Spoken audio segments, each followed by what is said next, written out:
Right. Good morning to you. Uh, we'll start uh, from the place where I stopped last week. We were discussing the Bank Connect. I went through the provisions of the Bank Connect from the very beginning. Firstly, we considered why bank regulation is necessary and why banks are. Good morning, sir. Good morning. Uh, can you hear me? Yes, sir. Yes, sir. Yeah. Okay. Right. Okay. We were discussing. We discussed the Bank Connect certain provisions from the very beginning as to why bank regulation is necessary, why banks are important, what are the special features of a bank that are not present in the case of any other business, and the specific business nature of the bank, which I described as a very fragile thing, and therefore, unless properly regulated, banks are prone to run into risks always. So the importance of regulating the bank and maintaining a proper balance between the assets and liabilities, those were discussed. In that context, we discussed certain other things as to how bank may invest in people may invest in banks and banks may invest in other entities, and all these things were discussed in the context of importance of banks in view of their specific business nature. Now, uh, through that discussion, we reach up to this point, which is uh, fitness and propriety of directors. This is something that we couldn't discuss last week. I'll take on that part and go on. We'll complete the rest of the topic, and if time permits, I think, yeah, time will, we will be able to go into another topic as well. This is about fitness and propriety of bank directors. Uh, if you consider the context in which I discuss the Banking Act, you would note that banks are by nature very fragile. Their management needs to be flawless, unless, of course, bank go into a serious trouble within a very short period of time. Now, the main responsibility of managing this risk, main responsibility of running this kind of a risky business model is vested with the people who are managing the affairs of a bank. Mainly, we consider the board of directors and the key management persons of a bank as those people who should be having necessary qualities to run a bank properly. Now, in this context, we consider the test that would apply to directors and key management persons of a bank to be the test of fitness and propriety. In other words, we test their, uh, we call it fit and proper test. Fitness and propriety of an individual would be tested to see whether he is a suitable person to handle the affairs of a bank. Now, when I say fit and proper, you would see that this contains two parts. That is, sorry, at the same time, one person must be a particular person must be a fit person as well as a proper person. When I say fit, what it means is that that person should possess academic and professional qualifications or effective experience in banking, finance, and business administration to be a director of a banking institution. Now, he must be a fit person. He must possess necessary positive qualities. Those are academic and professional qualifications and effective experience to handle the affairs of a bank. Uh, on the other hand, we see this other criterion, which is propriety. One must be a proper person. Proper person, I would say, means that not as in the case of fitness, which talks about the positive qualification. Propriety, one being proper, means that he does not have negative qualities that would prevent him from being a bank director. Now, that may be this person should not be a person convicted of certain crimes, and that person may not be an insane person or a bankrupt person or something like that. There are several criteria given under this heading. This is a summary of what is being fit and proper. One must be fit as well as proper to be a bank director. Someone may be possessing lot of qualifications, academic and professional, and may have been in banking industry for last 25 years or so. Still, if he has some sort of a issue that would come under propriety, that is, say, if he has defrauded somebody even in a personal loan, that kind of a person is considered not proper. Therefore, he cannot be a director of a banking institution. On the other hand, there may be a very virtuous person who has never done anything wrong, but he may not be possessing necessary academic and professional qualifications. If he does not have that kind of qualifications, then that person's being a good human being is not going to be a material fact. That's not going to help the bank. So what we expect is that a particular person needs to be a fit person as well as a proper person. He must possess qualifications. At the same time, he should not be disqualified in view of certain uh, wrongdoings on his part. Uh,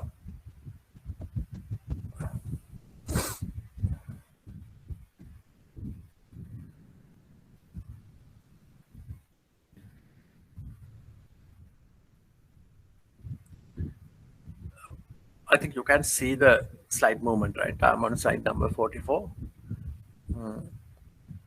Fitness and propriety of directors of LCPs. Now, this particular section, section 42, deals with fitness and propriety of directors of LCBs. We'll see that this is connected to LSBs in a different way, but originally, this was provided in section 42. In fact, this was amended in 2005 by Act number 2 of 2005. This is the present form. Now, this one says not sub. This is the criteria for propriety. One is not subject to an investigation or inquiry by any such authority consequent to a notice on any such act or any other criminal activity. If someone is subject to an investigation by an authority consequent to notice, right, that kind of a person is not fit and proper. You would see that. I'll go to that after discussing.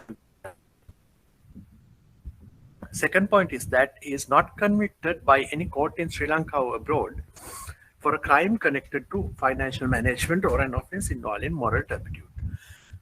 So this person, if he has been convicted by a court in Sri Lanka or even elsewhere for a crime connected to financial management or an offense involving moral turpitude, that kind of a person is not fit and proper. It's not proper to be a bank director. You'll see that this is understandable. Someone who has been connected with financial management related fraud cannot be a director of bank. And if you compare that with point number 1 here, what it says is not subject to an investigation. You know, the general principle in law is that anyone is presumed to be innocent until the crime is proven. Someone who has been accused of doing something wrong is not considered wrong until the crime is proven, offense is proven. But in this case, you will see that the banking act has gone into such an extent that even a person subject to an investigation may become improper. His propriety is affected for the reason that there are investigations against him, right? Now, there can be investigations against any one of us. So, to prevent that kind of a situation, what we say is that if someone is under an investigation subsequent to a notice on such notice, so he has been given notice that you are connected to this kind of a thing and therefore you are under investigation. That may be some kind of a formal notice by law enforcement authorities or something like that. That becomes improper. He cannot be a director of a banking institution. Uh, then you get this other point, not insolvent or not declared bankrupt in Sri Lanka or abroad. There are several other points here. Now these 2 points,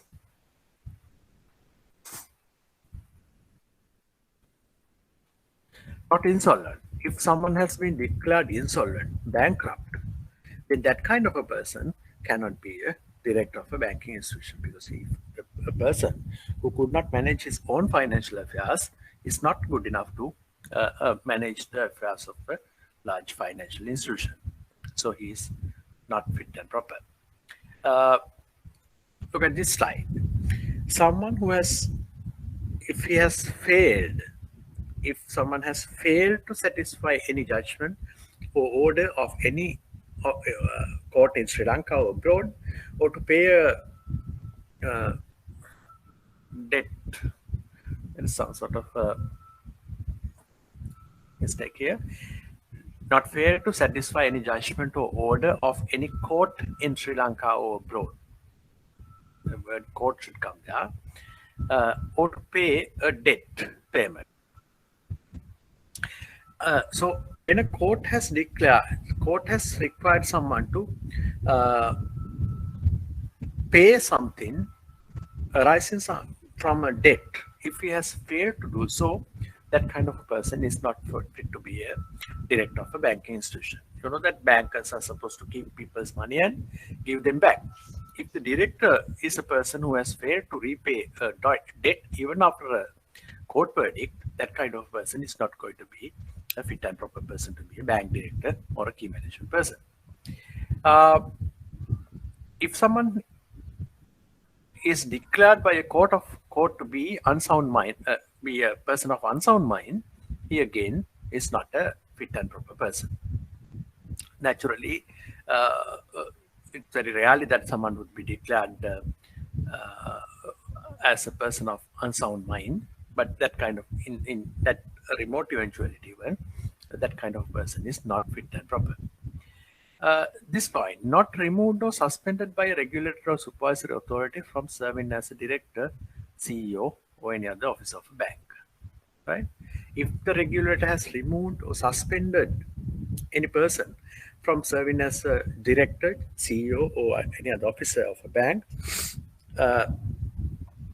then that kind of a person is not a fit and proper person. This is the reason why several people in the non-bank financial industry probably are very worried that if they are removed from their respective positions, they cannot join any other place that with the set of the skills and the experience that they are having. Say someone who has been in banking industry for 15-20 years, if he is removed or suspended from his operations by the regulator, then you can see the situation. He is removed from the institution, he cannot work there, then he cannot join any other bank or financial institutions in a senior position because he has been removed. He is now not a fit and proper person. Now, this is why senior bankers are very concerned about their conduct and their involvement in affairs of the institution. Whenever they see something going wrong, they need to alert the management and whoever responsible. Otherwise, in case someone is removed from their position, it is very difficult for them to find a suitable employment elsewhere. Now, this one, if someone has been a director, CEO, or has held any other position of authority, that is a senior position, in a bank or a financial institution whose license has been suspended or cancelled, or which is being wound up, or being compulsory liquidated in Sri Lanka or abroad, that person again is not a fit and proper person. What it means is that, say, the central bank cancels the license of a particular uh, financial institution. The people who have been there on the board of that institution should be they become not fit and proper persons to be bank directors of banks. After that, they would be having a very difficult period, difficult time because the fitness and propriety is affected. Now you would see that. Did I mention these parts at least in short? I can remember something I mentioned. Can anyone tell me? I was under the impression that I stopped at section, slide 42. Did we discuss this part?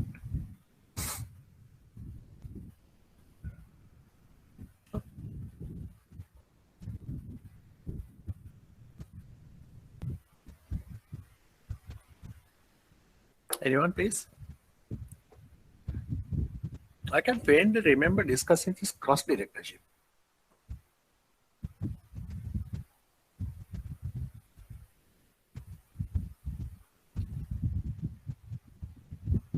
If you can't remember what it means, is that probably I may not have covered. Or I don't know whether we all have forgotten that. Anyone?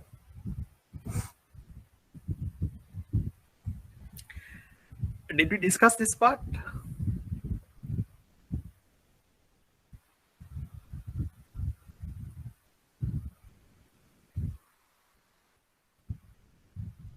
Menaka, mau ඇහෙනවද?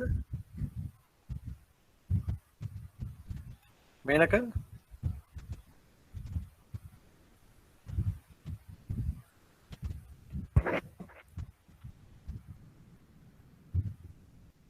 මම ඇහෙනවද? Menaka?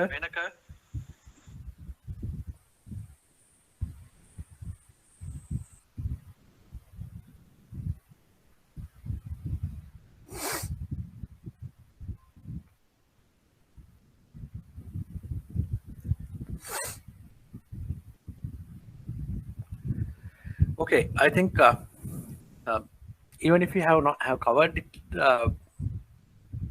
last week, probably the reason why you are not telling me is that you may have already, you may have also forgotten, or I may not have covered it. Since there's no objection, I'll go on discussing this. Probably, I can faintly remember. At least I discussed it with someone. Uh, I can faintly remember uh, having discussing about this cross directorships. Anyway, uh, if No, sir, we didn't discuss last week. okay, thank you. This fitness and propriety entails certain other things like cross directorships. Cross directorships mean that if someone is a director of a particular licensed commercial bank, he cannot be appointed or elected, nominated as a director of another commercial bank or LSB, licensed specialized bank, unless second is a subsidiary or an associate of such LCB. I remember this one. I think we discussed it on there was some discussion on the subsidiaries. That is why I can remember that under section 17. excuse me, Kavindra. Kavindra. So menaka nang seat එකේ මොකද කරන්න ඕනද sir? නෑ මම කවුරුත් උත්තර දෙන්න තිබුණා ඇහෙනවද කියලා බැලුවා. Okay sir, right. ඇහෙනවා sir. Right, thank you. So fitness and propriety of a director would entail this one as well. If you are a director of one bank, you cannot be a director of another bank. That's the simple theory. But there is an exception. That is, if the second bank is a subsidiary of the first bank where you are a director, then you can be a director of both banks. Right? This applies to LCBs as well as LSBs. If you are a director of one bank, you cannot be a director of another bank, be it LCB or LSB, you cannot be a director of that one. But if these two institutions are connected as the holding company and the subsidiary, then it is possible for a particular person to be a director of both these institutions. Now, if I am to take an example, very close example, now I don't think that at the moment there is any institution, any two institutions acting in this capacity. But sometime back, before when DFCC Bank and DFCC Vardhan Bank were there, DFCC was an LSB. DFCC Vardhan Bank was a licensed commercial bank. When these two institutions were there, it was possible for directors of DFCC to be directors of Vardhan Bank because Vardhan was a subsidiary of DFCC. Uh, Now, you can't see under any circumstances a director of Bank of Ceylon being a director of Sampath Bank or HNB, director of People's Bank being the director of Bank of Ceylon, or like, something like that, because these are supposed to be very subtle and very confidential operations. In that case, one particular person cannot look after interest of two institutions. But why it is possible in the case of holding company subsidiary relationship? Certainly, holding company has an interest in the subsidiary, so there cannot be a secret between them. There cannot be a kind of a competition between those two institutions. Therefore, it is possible for them to directors of being two institutions. Um,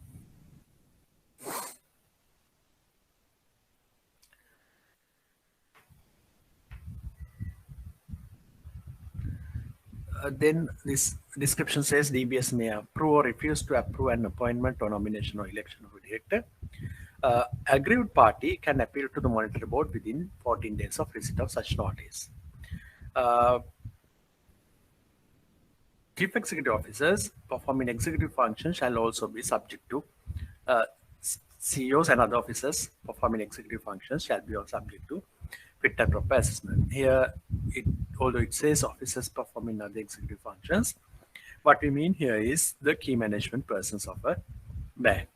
Now, these provisions would apply, Section 42 would apply to LSPs in view of Section 76H, because it says provisions of parts 5 and 6 apply to LSPs. Now, provisions of part 5 contains Section 42. Therefore, LSBs are also bound by the same set of regulations. Now, this discussion on fitness and propriety is a very live discussion always, because you know that there are a lot of people that we know. This is a small country, sometimes being suspected of things, sometimes being declared done something wrong, and things are happening. Now, there are certain tricky places where these tests would come into kind of serious discussion.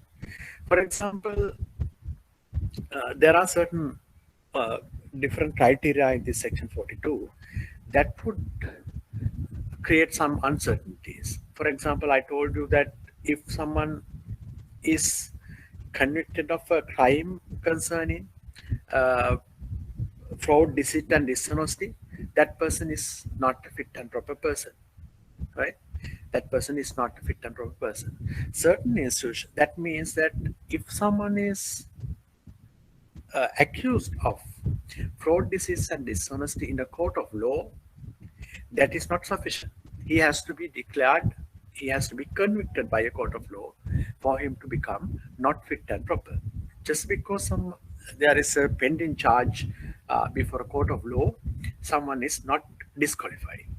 But at the same time, I told you, if someone is under investigation after receiving a notice, that person is disqualified. You will see that it is not very proportionate.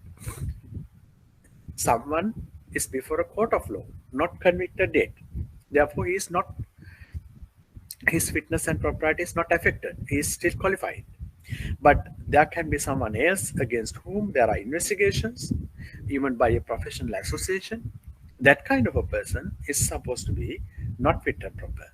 For example, now if you take my profession, the legal profession, if I'm under an investigation by the professional body, which is Bar Association of Sri Lanka, I'm not a fit and proper person, right?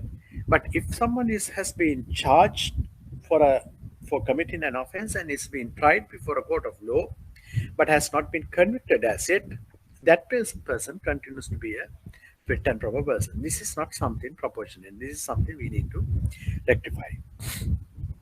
At the same time, there is this very narrow argument from certain parties, interested parties, that this someone's conduct does not come within the specific criteria given in the act.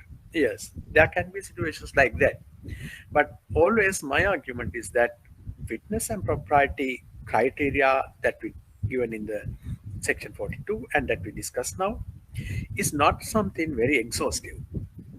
When you look at someone's fitness and propriety, there can be more obvious, more glaring things on the part of someone's conduct known to everyone in the industry that makes him not fit and proper. But it may not have been covered very specifically in the specific provisions that we were discussing.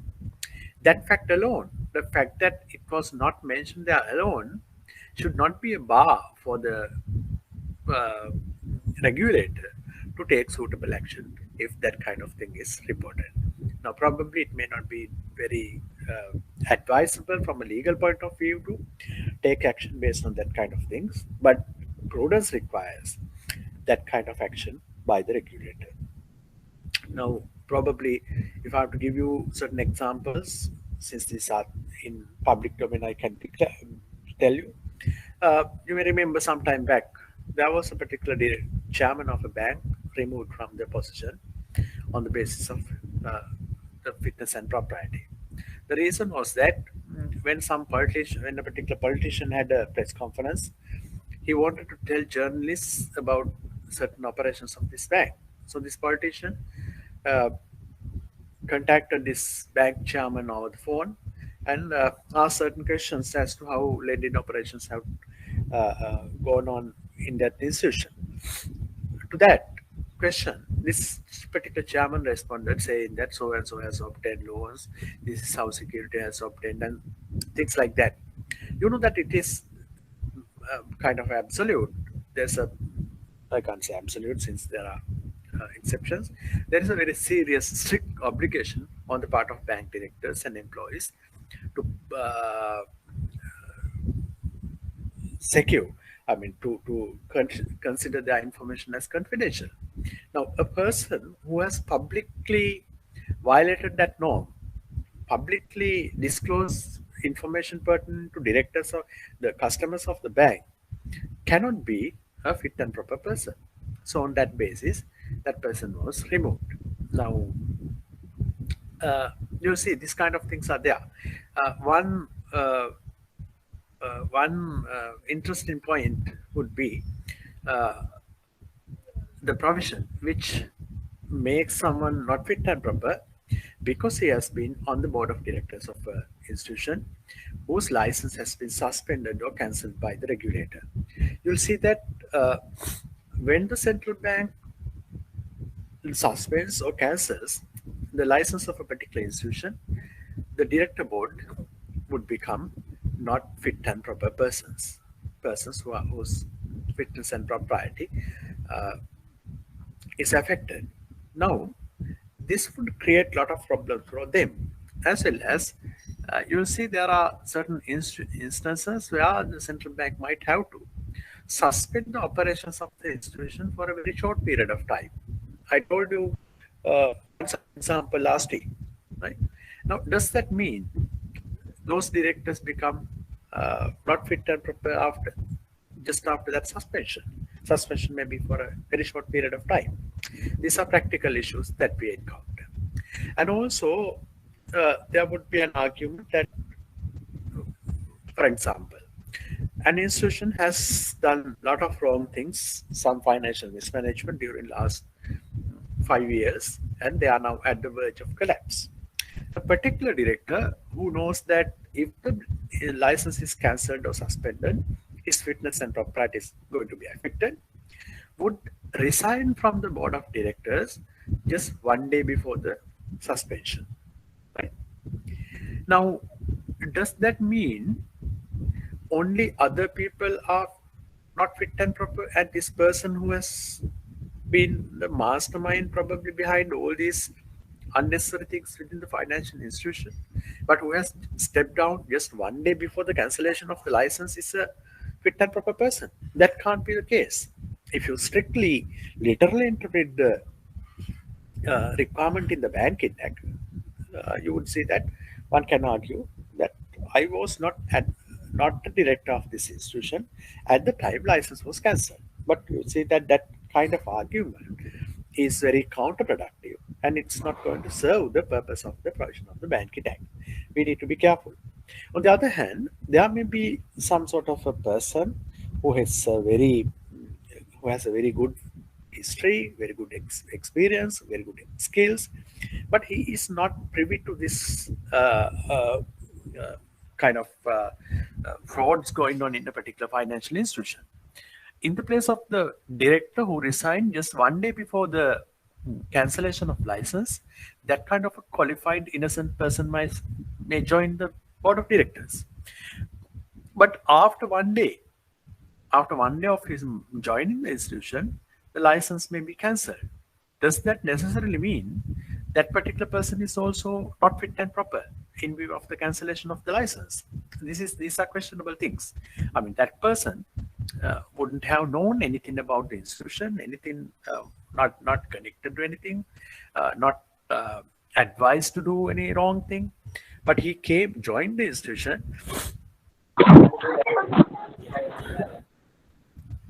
But sorry, he joined the institution with the hope of uh, there is some sound coming from someone. Now he joined the institution thinking that he was going to help the institution to revive. But just one day after his joining, license was cancelled. That should not make him a person who is not fit and proper. So these kind of things can be practically there, but subject to them. I think overriding concern here is that banks cannot be run by people who are not fit and proper. That is the underlying message. You'll see that this section, the test applies at the time of someone entering into the banking industry. That is, if someone is nominated, elected, or appointed as a director of a bank, his fitness and propriety is assessed by the central bank, and approval is given for him to join the bank. And also, while someone is a director of a banking institution, while he is performing his duties as a director, again, this test can apply. I mean, if in the course of his activities, if he does something wrong, then director bank supervision can declare him not fit and proper. Again, there is an appeal procedure and so on, but that possibility is always there, right? So fitness and propriety is supposed to be something that keeps the banking sector disciplined in a way. You might see whether central bank is so nosy and are we going to micromanage financial institutions by doing these things? No, this is kind of one instrument that keeps the banking sector clean. You'll see that sometimes central banks and financial regulators in the world elsewhere are compelled to go into certain other aspects, not very ordinary aspects, to control financial institutions and their health. Probably you may have heard about pay restrictions. Executive pays are subject to regulators' directions in certain instances. Regulator might say that you cannot do this, you cannot earn a salary increase for X number of years unless this particular thing is rectified. That kind of things are not aimed at cutting off someone's personal benefits, but to have the banking sector in the proper form, in a disciplined way.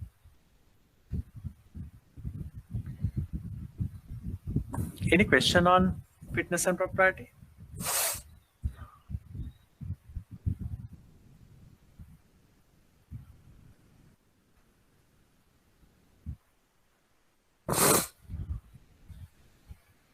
Any question on fitness and propriety? No? Okay, I'll go into accounts and audit of a financial banking institution. Uh, Banks are supposed to prepare at the expiry of each financial year their balance sheet and profit and loss account. Then Section 38 says every licensed commercial bank shall, within 5 months after the close of its financial year, submit to direct bank supervision and publish in uh, all three languages in newspapers its audited balance sheet and the profit and loss account for such period. They are required to exhibit them in a conspicuous place at each place of business until the balance sheet and profit and loss account for the next financial year is prepared and exhibited. So at any given time, you need to display your uh, financial statements in your business places. Why?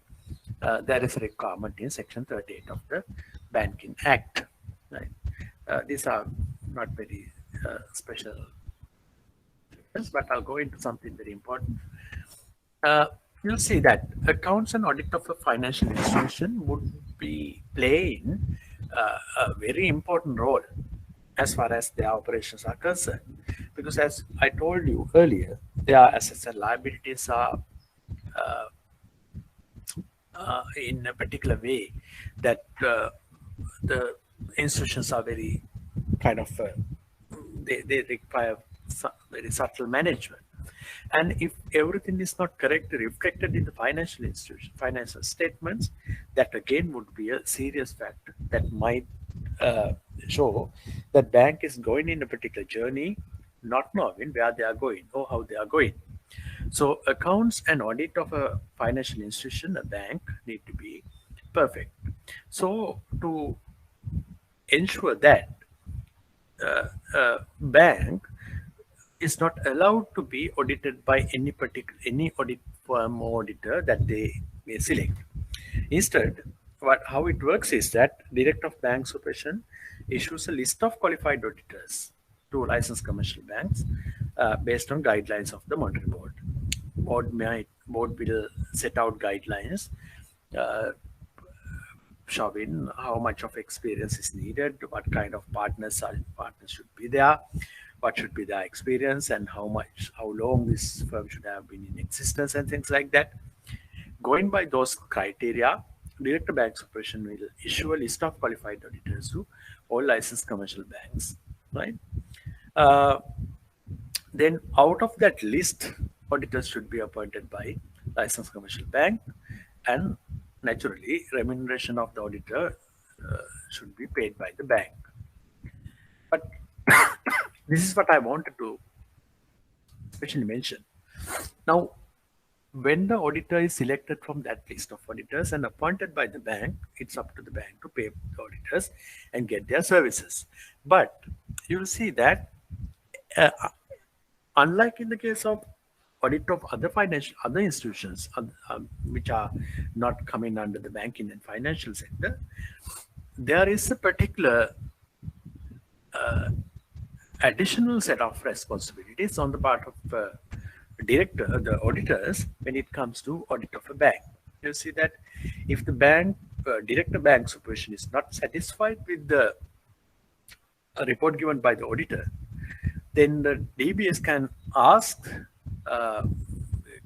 make a request to the monetary board for the appointment of a new auditor to submit a fresh report. Say Bank X has appointed a particular audit firm called ABC. They have done the audit of Bank X and given the audit report. But if the director bank supervision is not satisfied about the quality of the audit report submitted by that particular audit firm,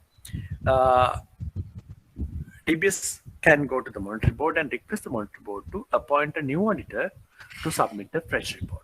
That is possible. So the auditor is now appointed not by the bank, but by the central bank, right?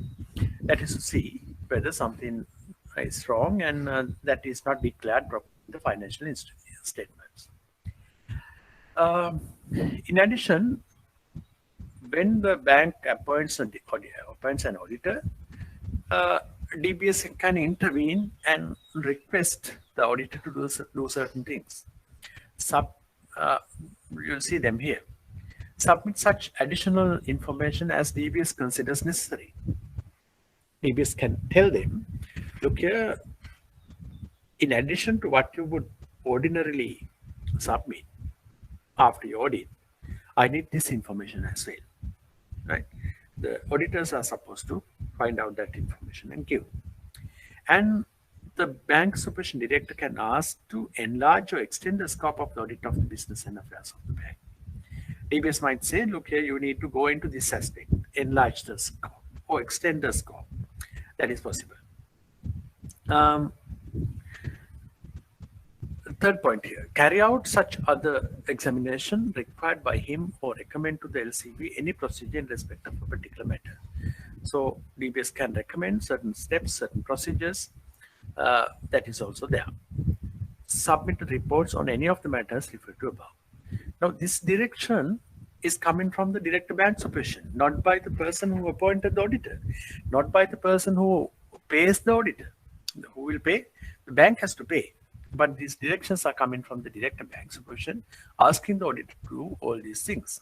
But still, payment will have to go from the bank, right? What it shows is that director bank supervision can get much more information than an ordinary auditor would ordinarily reveal. But this kind of provisions would not be invoked unless there are specific reasons as to why they should be invoked, right? If the audit has been done properly, normally you know that all the banks are engaging the services of very good auditors, right? Audit firms, well-known audit firms are there. So in those circumstances, normally this requirement would not arise, because auditors are also very concerned that they know that this kind of things can happen. Therefore, in their audits, they are also very concerned, very responsible. Now, it brings us to some other aspect of regulation in terms of Banking Act. This is about related party transactions. What do you mean by a related party transaction? Now, this section 47, prevents a licensed commercial bank from granting accommodation for the purchase of its own shares and granting accommodation against the security of its own shares, right? And there are certain other things. You'll say, what is this restriction? Now, say bank X, a particular customer approaches bank X and tells the bank that I need an accommodation, a loan. I want to obtain a loan. The purpose is to buy some shares. Shares of what? Of which company? Shares of bank X, right? If the bank knows that, bank cannot give that accommodation. Bank is prohibited from granting accommodations for the purchase of its own shares, because that transaction has no commercial meaning. If the bank has basically financed the shareholding of its shareholding by a particular person, so you see the confusion between bank's asset being the loan given and that asset being the bank's liability as well, because now using that money, someone is going to buy the shares of the bank. So that kind of things are prohibited by the Banking Act. Not only that, you are prevented from borrowing to buy the shares of the same bank, and also you can't obtain a loan even from some other person by keeping the shares of the same bank as a security. I can't approach bank X and obtain a loan for a particular purpose, a business or whatever, by keeping the shares of bank X as the security for that collateral for that loan. That again would mean that you are thinking that it's an asset, you are keeping your own shares, which is a liability. So that is totally prevented. Not only the shares of the institution for these two types of transactions, you can't be using shares of companies which have substantial interest in the LCB, shares of companies in which companies refer to uh, shares of companies in which companies, okay, that company, uh, kind of lot of combinations are there. First one, you can't obtain a loan from bank X to buy the shares of bank X. Then paragraph B would mean you can't obtain a loan from bank X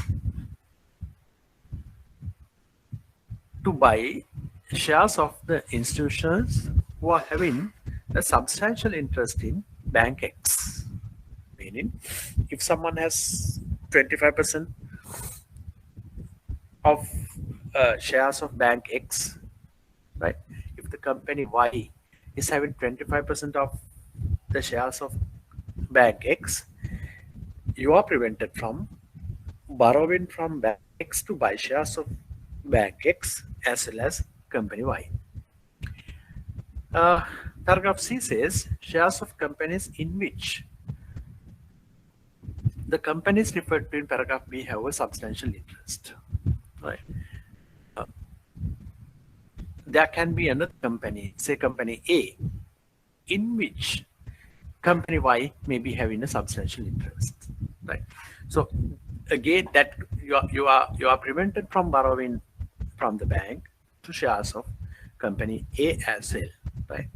So this kind of provisions would prevent bank using their funds for unhealthy financial transactions.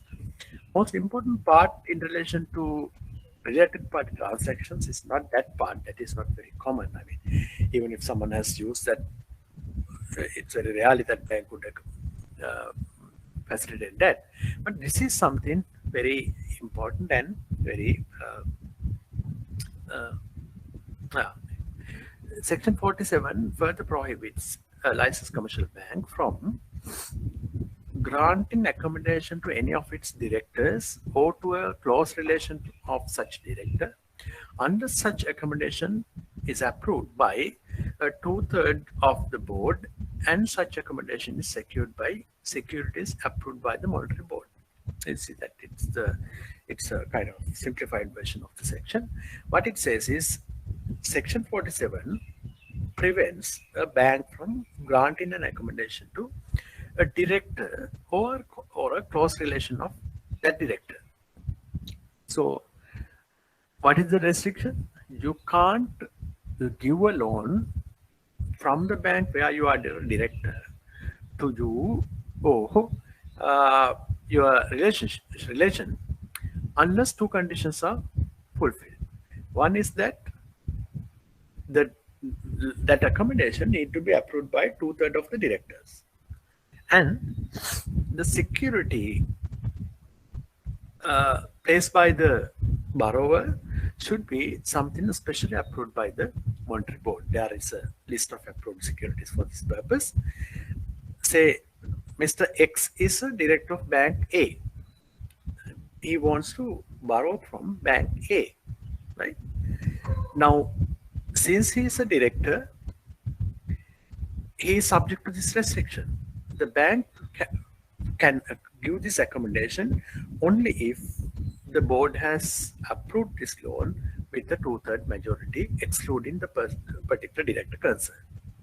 And also, that director has to bring in collateral as prescribed by the central bank, not any ordinary collateral. You might give a loan to a particular person against the shares of a particular company or some other security. But when it comes to a director of a bank, the security expected of him is much more important, much more serious, much more strict than in the case of any other borrower.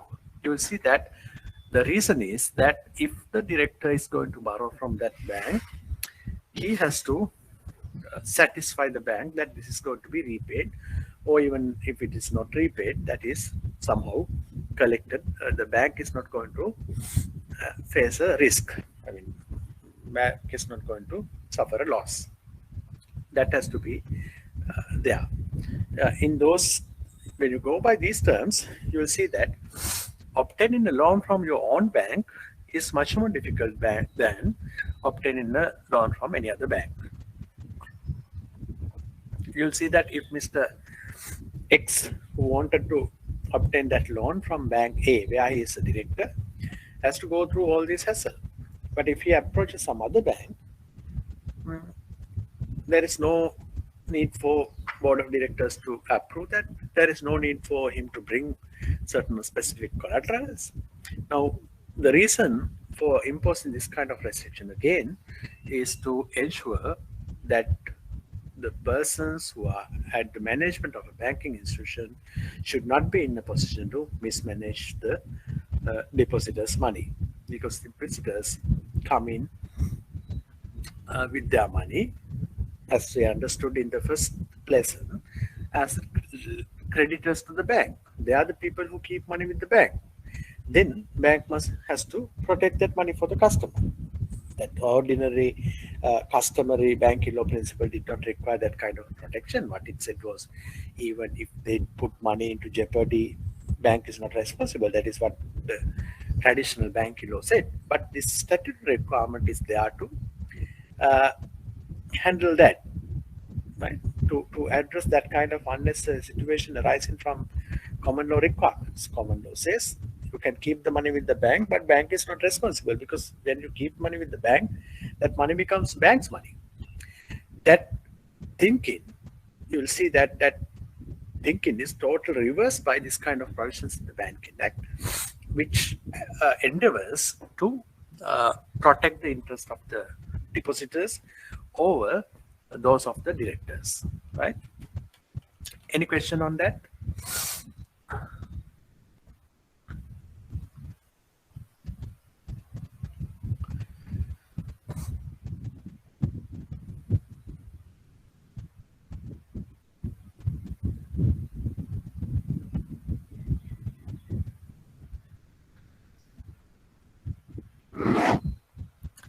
That's the description. Yeah, that you would see that it's not only the directors and his family member close relations.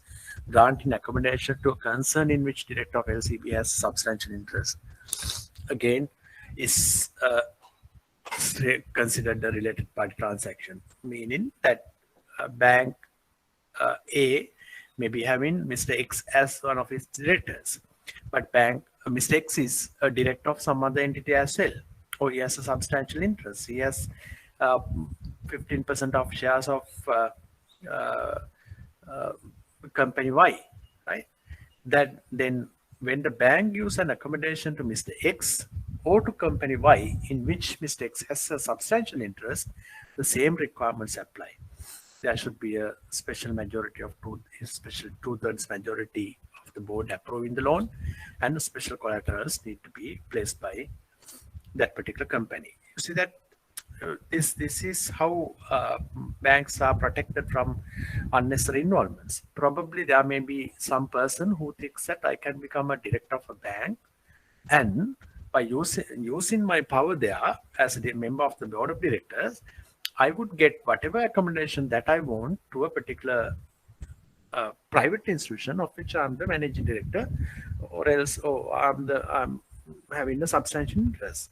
Probably he may be having a private business with considerable, very high stake, maybe even 100% shareholding, and he tries to get some accommodation to that company using his powers as a director of the bank where he's a director.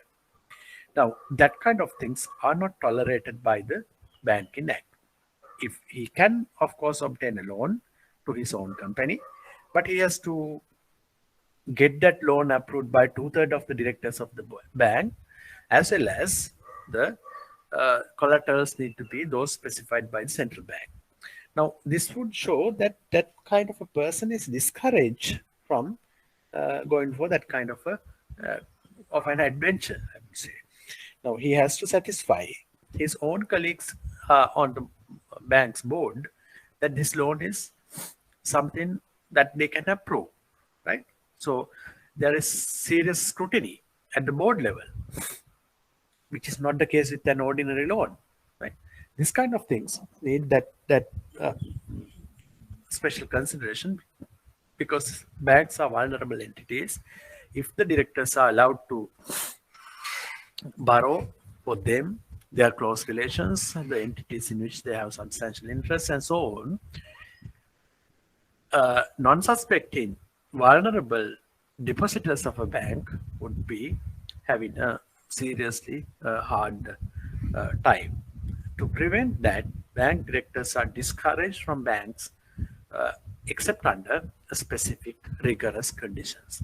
Now that is how related party transactions are controlled. For the purpose of that section, substantial interest is this. Generally, I would say having more than 10% of the share capital of an institution, right, would mean a substantial interest. The example I took, Mr.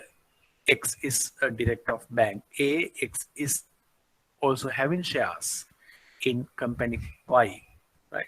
If he's having more than 10%, that company Y is supposed to be a entity in which he has substantial interest. So company Y cannot obtain a loan from a bank without satisfying those specific requirements uh, with regard to the major board's two-third agreement as well as special securities. Approved securities for this purpose are like these. If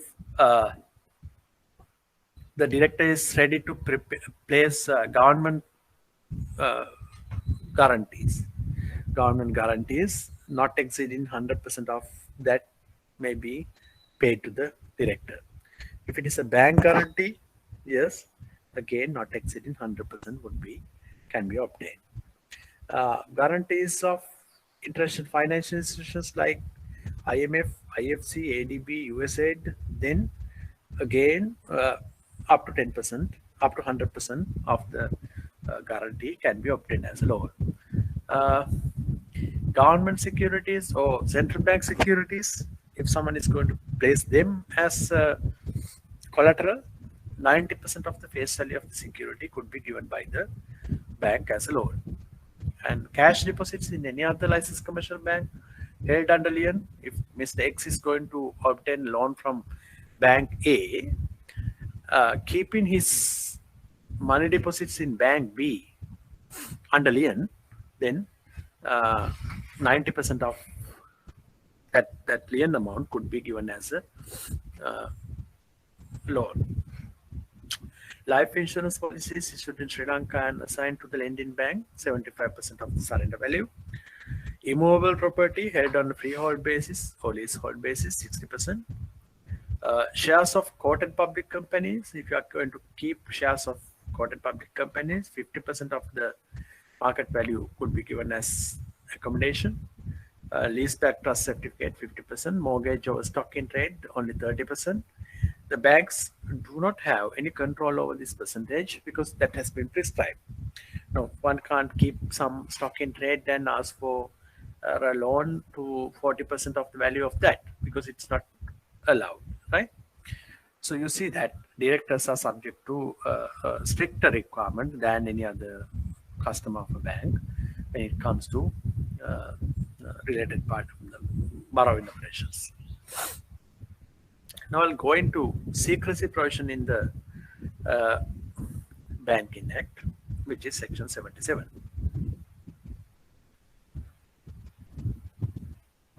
Every director, manager, officer, or other person employed in the business of any licensed commercial bank or a licensed specialized bank shall observe strict secrecy in respect of all transactions of the bank, its customers, and the state of accounts of any person and all matters relating thereto. Right? You see that any director, manager, officer, or any other person employed in a bank, LCB or LSB, need to observe strict secrecy in respect of all transactions of the bank. Right? Strict secrecy, all transactions of the bank, its customers, and the state of accounts of any person, and all matters relating thereto. You need to ensure that you treat all such information of the bank and its customers and their accounts are kept in strict confidence. Right? There are of course, exceptions to that. However, secrecy obligation is not absolute here. I told you when I was discussing the first topic with that take case, Turnier versus National Provincial Bank, I told you that secrecy obligation is not something absolute. There were exceptions to Turnier's rule as well. Now, Section 77 also entails certain exceptions, which are uh, like this. You can divulge information of of the bank or a customer or the accounts when required to do so by a court of law. If there is a court order, you can, of course, give information of the bank of a customer in terms of that court order, and also you can give it to divulge that information if requested by the person to whom such matter relates, right? Uh, if the customer requests you that he needs his information for some purpose, you need to give that. Then in the performance of the duties of the director, manager, officer, or other person, in the performance of duties, you need to divulge it. Branch manager might have to divulge it to some other senior officer within the employee of the institution. That has to be shared. Probably when you are hiring, say, some services to recover loans, you might have to share some information. In those circumstances, again, you need to do those things under specific non-disclosure agreements, I would say. Otherwise, bank is running into a serious risk if you violate the secrecy obligation. Look at the final point here, that is, in order to comply with any of the provisions of this act or any other written law, if there is a requirement in this law or any other written law, then you need to divulge information pertaining to your bank and the customers. Now, a very common example would be uh, the operations of financial intelligence unit. Under the Financial Transactions Reporting Act, you are supposed to report cash transactions reports, CTR, or suspicious transaction reports. Now, when you report that kind of things, you don't care whether secrecy obligation is there or not, because even though secrecy obligation is there, that is a requirement in terms of a particular law, in terms of provisions of a written law. Now, that law requires you to divulge certain information to financial intelligence unit. So you, the fact that you give that information is not a problem. Now, central bank will have legal authority under these statutes to obtain information from banks. Giving information to central bank in those circumstances is not something wrong. It's not a violation of Section 77. But Section 77 cannot be violated except under these circumstances given in Section 77 of the Act. Right? What is the position of Section 77 in Sri Lanka's law? What the central bank, what the Section 77 says in Sri Lanka is that any person who shares information, any director, employee, or any other officer of the bank who shares information pertaining to the transactions of the bank or a customer or their accounts is guilty of an offense, right? It's a crime, it's an offense. But you may remember we discussed in relation to Turnier versus National Provincial Bank, what we saw was that bank is violating the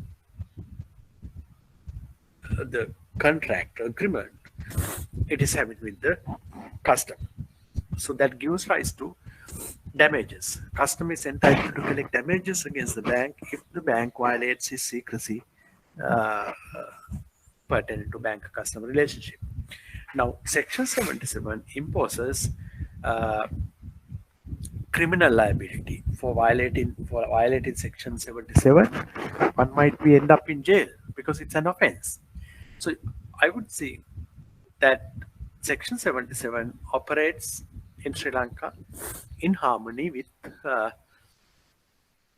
the principles of Turner versus National Provincial Bank case, right? Meaning, if a bank employee, if a bank violates section 77, that would mean that the person who violated, the employee or even the bank, may be liable criminally for the violation of secrecy. At the same time, the affected party, the customer, would be in a position to file a case and recover damages against the bank for the violation of secrecy. So, in Sri Lanka, I would argue that banking secrecy would result in civil liability as well as criminal liability. So, this is a very important thing that has to be kept in mind by any banker. uh, Secrecy is very important.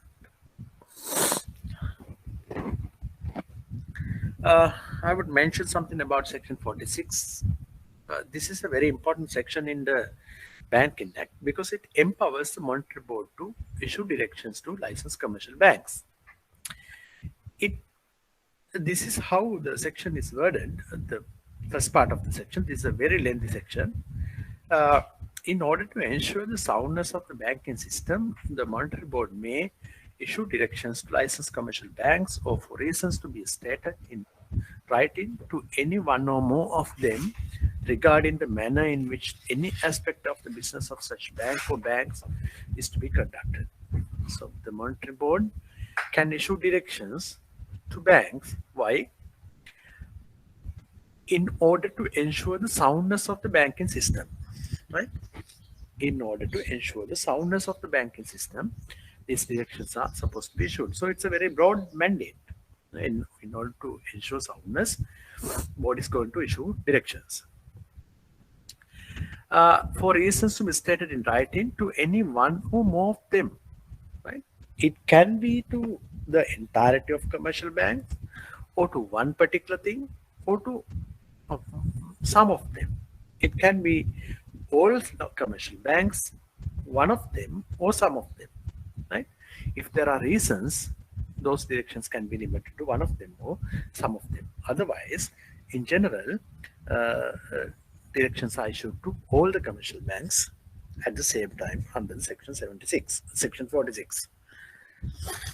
Uh, on the other hand, section 76J of the Banking Act is the corresponding provision that deals with LSBs. Now, there are similar provision is there in respect of LSBs. Now, this provision, you'll see that it's a very wide provision which covers entirety of the banking operations because the soundness of banking system, right? Uh, it specifically says in the section any aspect of banking business, right? Any aspect of banking business, those words are there. Now, sometimes one might argue that any aspect of banking business has to be understood in the context of the definition of banking business, which is not a very wide definition. It specifies, you may remember the need for having current accounts and things like that. One might say that this power is limited to that particular area. No, by practice, you'll see that a lot of things are covered by this section. Even directions on corporate governance, one might argue that it's not any aspect of banking business. That's the governance structure. Those things are not banking business per se, but courts have also held that that kind of directions could be issued under this section, right? Uh, that reminds me something. I'll mention that as well at the end of these slides. Uh, Section 79 introduces a wide array of offences covering all substantive offences or provisions. This is the purpose of this section is that I told you that from in different provisions of the license, the Banking Act, there are requirements on the banks. You can do that, you can do this, you should not do this, and things like that. Now, even though there is a wide array of provisions, there should be corresponding offenses. Unless there are offenses, these are not going to work automatically. So, Section 79 introduces a wide array of offenses and prescribes the punishment for each of them. Right? Uh, for example, the last point I mentioned, Section 77, uh, gives provisions about secrecy. Now, secrecy, what it says is all the directors are supposed to maintain secrecy. But under Section 79, violation of secrecy becomes an offense. Right? So that is the purpose of having Section 79. Uh, then Section 79A provides for compounding of offenses for a sum not exceeding 1 million rupees. What do you mean by compounding? Compounding of offenses is that where a regulated entity has done something wrong, meaning an offense, when it comes to, when that is said with Section 79, when there is an offense, I told you that, for example, I told you, if there is a violation of Section 77, one might be in jail, right? One might be put into jail even. Now, because that is an offense, that is how offenses are treated, either penalties or imprisonment and things like that. That kind of punishments are there. Now, just imagine a situation where a bank has done something wrong, so it's an offense under Section 79. Does that mean every time when a financial institution does something wrong, the managing director, the board of directors, and everyone should be kept in jail? No, that's not going to serve the purpose. What it uh, the provision by making these violations offenses, what is expected is that these things should be prevented. To do that, there should be a very smooth mechanism. Now, if you have done something wrong against law, generally, if it is an offense, a court would impose a punishment. Even for those small things happening in villages and so on. If someone has stolen something, some cattle from someone else, one has to go to courts, right? That is how an punishment is imposed. Now, in this case, uh, this compounding provision is there. What do you mean by compounding? If the central bank sees that a particular bank has done something wrong, which amounts to a violation of the provisions of the Banking Act, and therefore an offense under Section 79, central bank can tell them, look here, you have done something wrong. You have the option of taking you to courts because you have done something wrong, which is an offense. Instead, we would settle this offense for a sum of 1 million rupees. It cannot be more than 1 million rupees. In other words, central bank will say, we will not prosecute you if you pay us 1 million rupees. There is a violation of this particular direction, which is an offense. We can take you to courts, but we are not going to take you to courts if you pay us 1 million rupees. You see, this is not possible in the case of ordinary offenses. If someone has stolen some coconuts worth of 200 rupees, that person will have to go through the courts. But when it comes to financial sector, consider the nature of these things, these compounding provisions are given to regulatory authorities. Central bank can compound an offense committed by a bank for a sum of 1 million rupees, right? But to my knowledge, during the last 33 years, during which this act was in operation, there has been no instances where offenses have been compounded, right? Central kernel 9. Then you would ask whether we have prosecuted them in all these circumstances. Then again, the answer is no. Now, these provisions are there to use whenever necessary. But if it is not necessary, if the banks are not behaving in a very dangerous manner, it's not necessary to involve these provisions.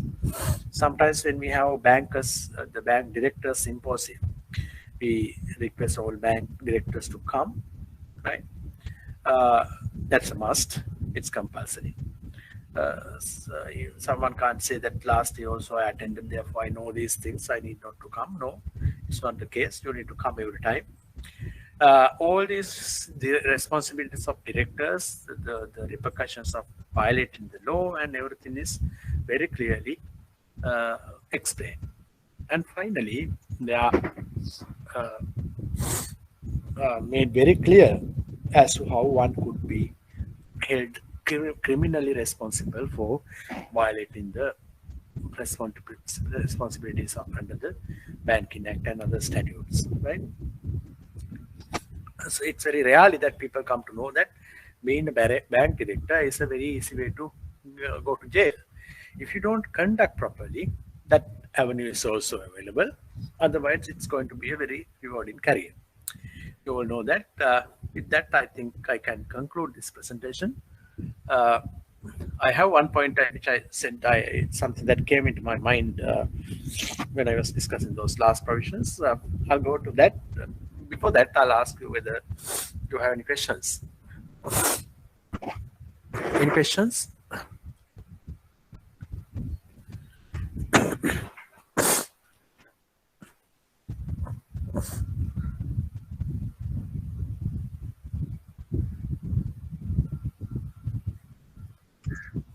No, sir. Okay.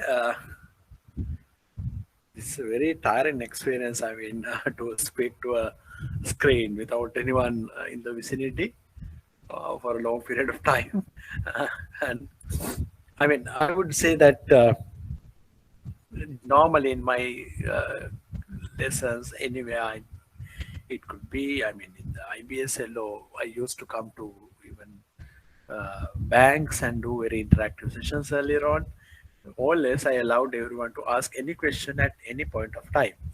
But that's not possible, I believe, in this uh, situation where we are having these sessions online. Anyway, we'll go on.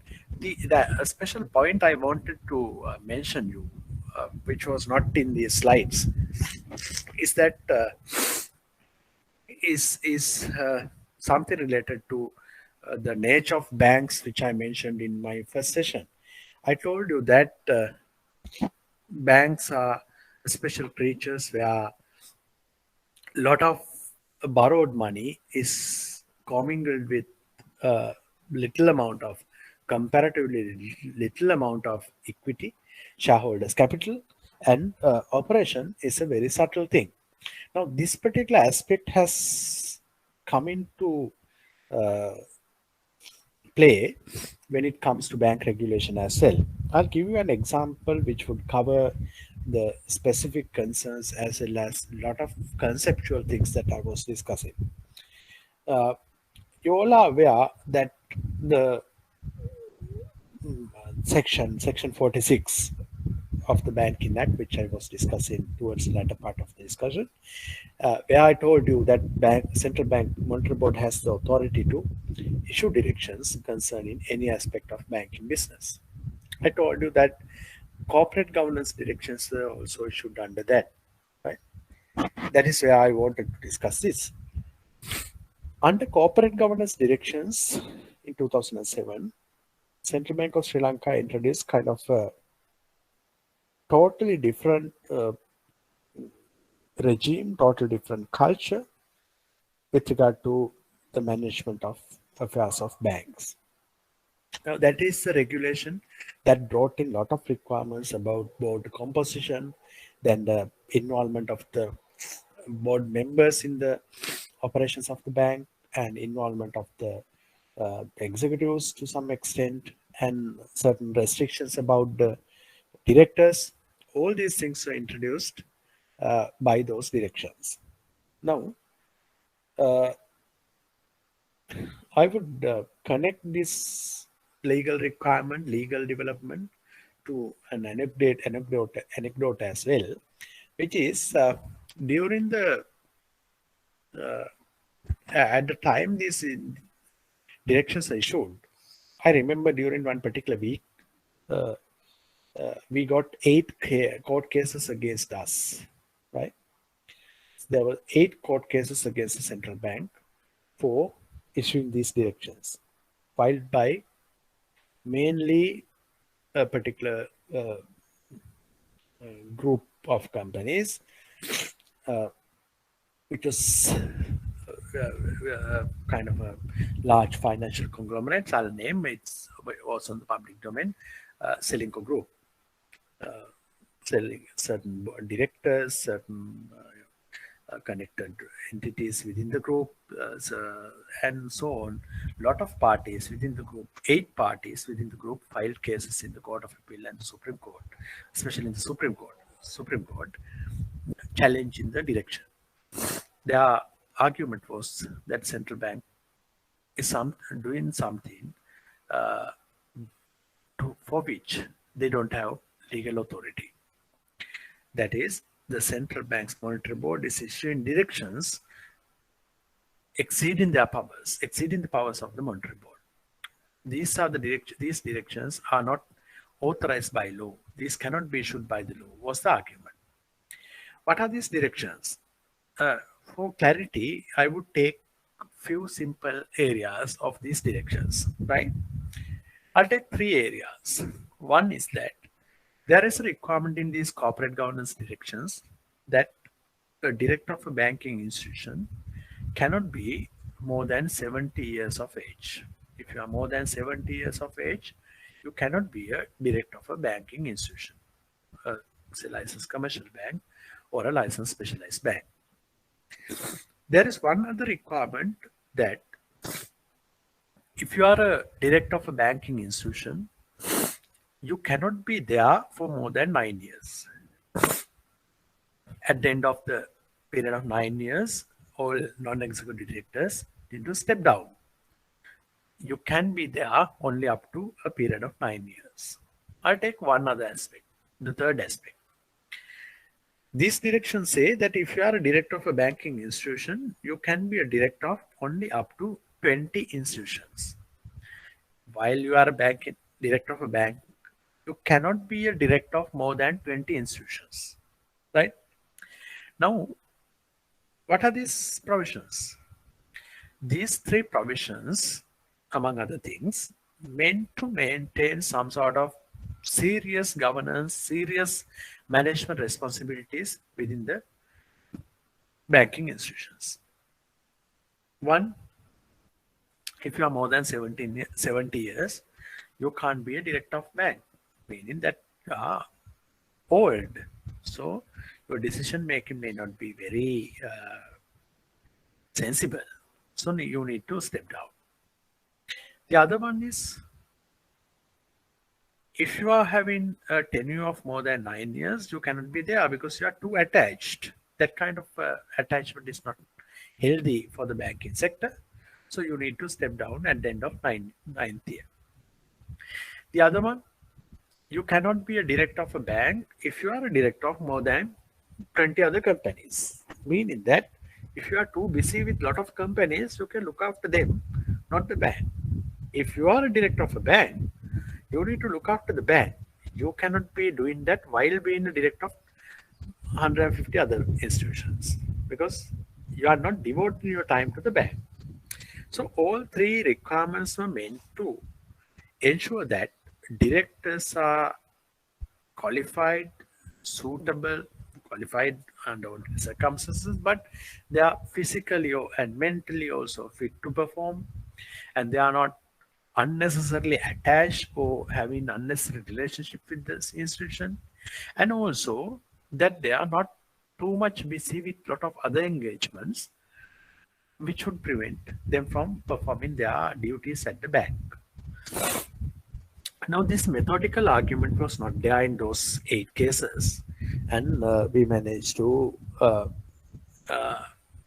win all 8 cases immediately because there were a lot of uh, reasons. We stated them before the Supreme Court, and we managed to win all 8 cases. After some time, HNB went to courts. HNB brought in these arguments very clearly, the things that I mentioned now. The no, not that they brought in these arguments. I justified the argument, but what they said was these three provisions, these three aspects are wrong in law. Why? They argued that uh, in terms of law, company law of Sri Lanka, Company Act number 7 of 2007, there is no age restriction for a person to be a director. There is a requirement, there is a mention, there is a reference to 70 years, but that is not a prohibition. What it says is that even after 70 years of age, with the resolution, special resolutions passed by the shareholders of a company, they can continue to be directors. Fair enough. The bank, HNB argued that that is the company law in the country. How can the central bank say if you are more than 70 years, you must step down? Companies Act allow someone to be there even after 70 years. So the argument is that there is a law in Sri Lanka which allows this, but central bank is trying to restrict that. So you can't override the law by way of a subsidiary registration or direction. That is a legal argument. The provision of the law says you can be there even after 70 years. A subordinate legislation, a direction issued by the central bank says you cannot be there. Right? So they argued, especially giving reference to their then chairman, I think, Mr. Riyansi Vijaytilaka, they argued that he is over 70 years of age, but shareholders of the company again and again approved his the appointment. They are proud of him. They like him. That is why he is getting elected again and again. If the shareholders are okay with him, what is wrong with the central bank? You see the argument? If the shareholders are okay with him, what is wrong with the central bank? Why do they ask him to step down? Right? First argument. Second argument. He has, they were referring to Mr. Vijay and says he has been there as a director for X number of years. X was larger than 9, right? More than 9 years. But shareholders were happy. Shareholders were appointing him again and again because he was an asset to the institution. Central bank says more than 9 years, no. What is the authority central bank is having to say that if the shareholders vote him in the financial institution for a further period of time, more than 9 years? Again, this is a situation where shareholders want him, but the regulator doesn't want him. The regulator was not aiming at a particular person, but this was a general direction still applicable to everyone across the table. So the argument was that central bank cannot do something against the will of the shareholders because shareholders are the owners of the bank. The third point, you cannot be a shareholder, cannot be a director of a bank if you are a director of more than 20 other companies. Argument was that there are a lot of companies in which Mr. Vijay was a director. That is because of his business acumen, his knowledge and experience. A lot of people take pride in getting him as a director. That is something good for the bank as well. That is how the direct shareholders think. Who is the central bank? The regulator. Regulator thinks otherwise. What is the reason? What is the justice behind this? Can the regulator override legitimate concerns of shareholders? These arguments were put in a petition to the Court of Appeal, where they were trying to challenge the directions issued by the central bank, saying that on these grounds, the directions are illegal and therefore need to be cancelled by the court. Can you imagine our argument, the central bank's argument? What it could be? We from the central bank, our argument was that shareholders may say so. Of course, shareholders has the right under the Companies Act to elect someone again and again, even after the uh, age of 70 years. That is there. But Companies Act looks after one aspect of the shareholders, one aspect of the business, that is shareholders. We need to look at the business as a whole and see what the proportionate roles of different stakeholders. If you look at the bank, of which the funds are composed of those of the shareholders and those of the depositors, the larger portion, very large portion of the bank funds are from depositors. In a typical bank in Sri Lanka, I think shareholders contribute something like 5% of the funds of a bank. 95% comes from the depositors. Now, you are taking the argument, you are taking the choice of the 5% of the stakeholders, which are shareholders, and say that he should continue. We are representing the interest of the rest of the people, 95%, which is a depositors of the bank. They don't have a say. They can't come to the extraordinary general meeting or special general meeting or whatever and express their concerns. They can't come and say that this is good and this is bad. They might also think that something is good, but these are vulnerable people. Regulator is there to look after their interests.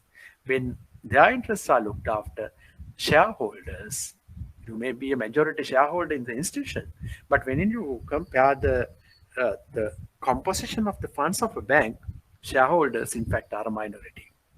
This minority cannot override the legitimate rights of the larger stakeholder, that is the depositors. The depositors' interests are looked after by the regulator. In those circumstances, our argument was that the directions are meant to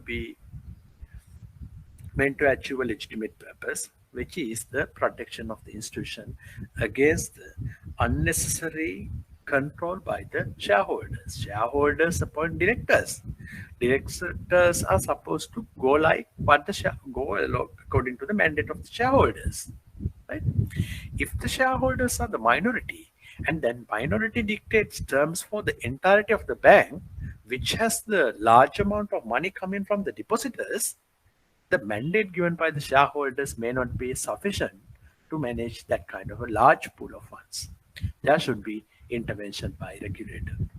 That is why regulator wants to impose directions. That is why regulator wants to get even the bank's auditor to do further examinations and report to the central bank. That is why central bank should have control over a lot of other things, like I didn't deal with them. Like there are certain orders, cease and desist orders. Central bank might issue an order and tell a particular bank, you must stop this practice. You must cease and desist from this practice, right? Sometimes central bank might tell a particular bank, look here, your capital position is not good.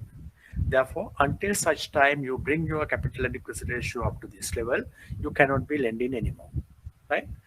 There are times that banks are supposed not to lend, so these are not publicized. These are very confidential operations. So banks will have to comply with them and somehow keep their house in order so that they can do business in the ordinary manner. Now, these kind of orders are coming from the central bank because we see that there are certain risks growing from somewhere here and there. Then those need to be addressed across the table. All the banks would be asked to comply with the come to a particular position, do something, and or else a particular bank will be asked, look here, we are going to give you a direction. Your non-performing assets ratio is not very good. Until such time you manage it up to this particular level, you cannot be expanding your lending portfolio beyond this amount, right? Then banks will somehow adapt to those things and go alone and get their things kind of rectified. If not, banking business is not going to be as smooth as what it is today, right? So the regulation is necessary and essential from that point of view. Now you might be wondering what happened to that case. Uh, but case didn't come to a conclusion. After some time, H&B withdrew the case, right? Since H&B withdrew the case, there was no judgment. But I would like to tell you that our argument that shareholder interests should not be the sole criterion, and depositors' interest should be looked after over and above the concerns of the shareholder, was something that we would advocate even now, if forever. I mean, shareholders' interests are important, but shareholder interests are represented by at least directors. But depositors' interests are not looked after by anyone like that. That is why the regulator does that using the directors as well as the employees. Right? I think that would bring us to some sort of a conclusion on the uh, discussion we stopped last week on the Banking Act. Do you have any questions?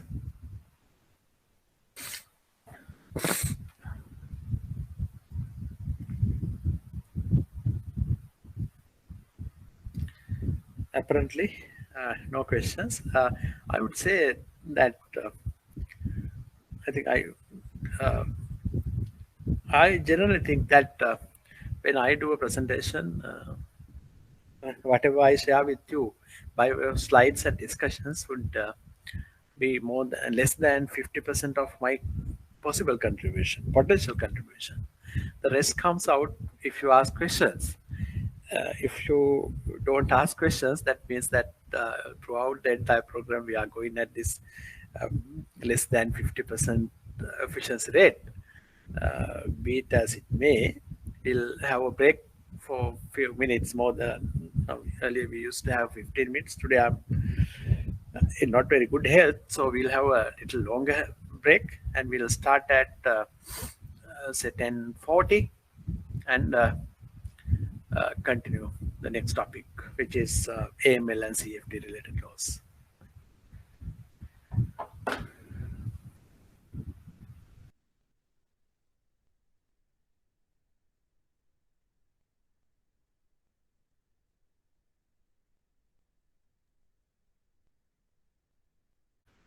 Disconnected for some time.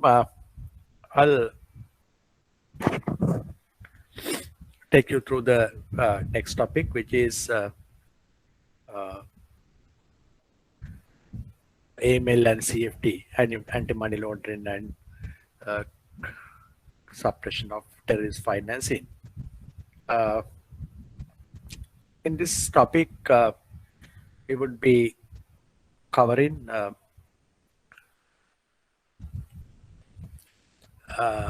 basically the concept of money laundering, then show the provisions pertinent to uh, prevention of money laundering and Financial Transactions Reporting Act, considering its operational importance to you. Excuse me, sir. Yeah. Sir, I think this presentation has not been shared with us. Okay. Sorry. It shows me that I'm presenting and yeah. No. I mean, normally as a material, they send in us the presentation. Yeah. I couldn't send it to Menaka. What if I send it to you now? I'll send it to Menaka now. Okay, sure. So that Menaka can send you. Okay, thank you, sir.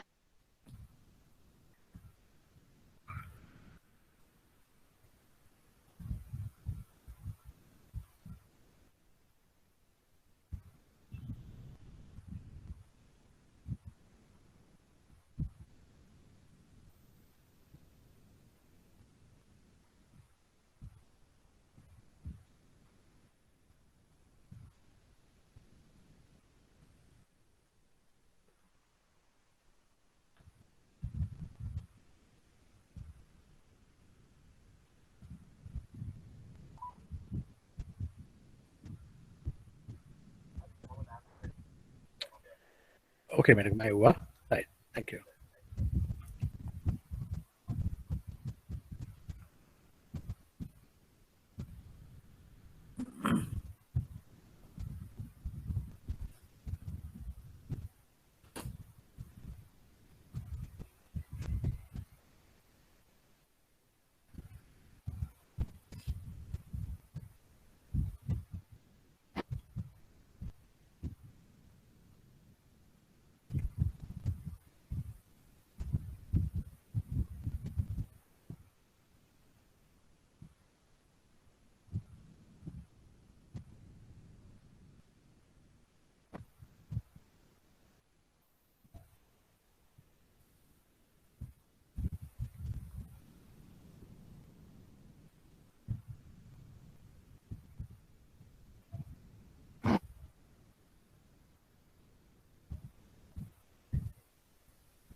I'm sorry, it's still in my outbox apparently for some reason. Anyway, within the course of the day, I'll send it to you.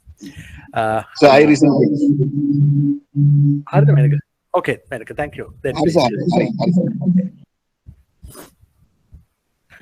Okay, we'll be covering the concept of money laundering, then legal provisions preventing money laundering, as well as Financial Transactions Reporting Act.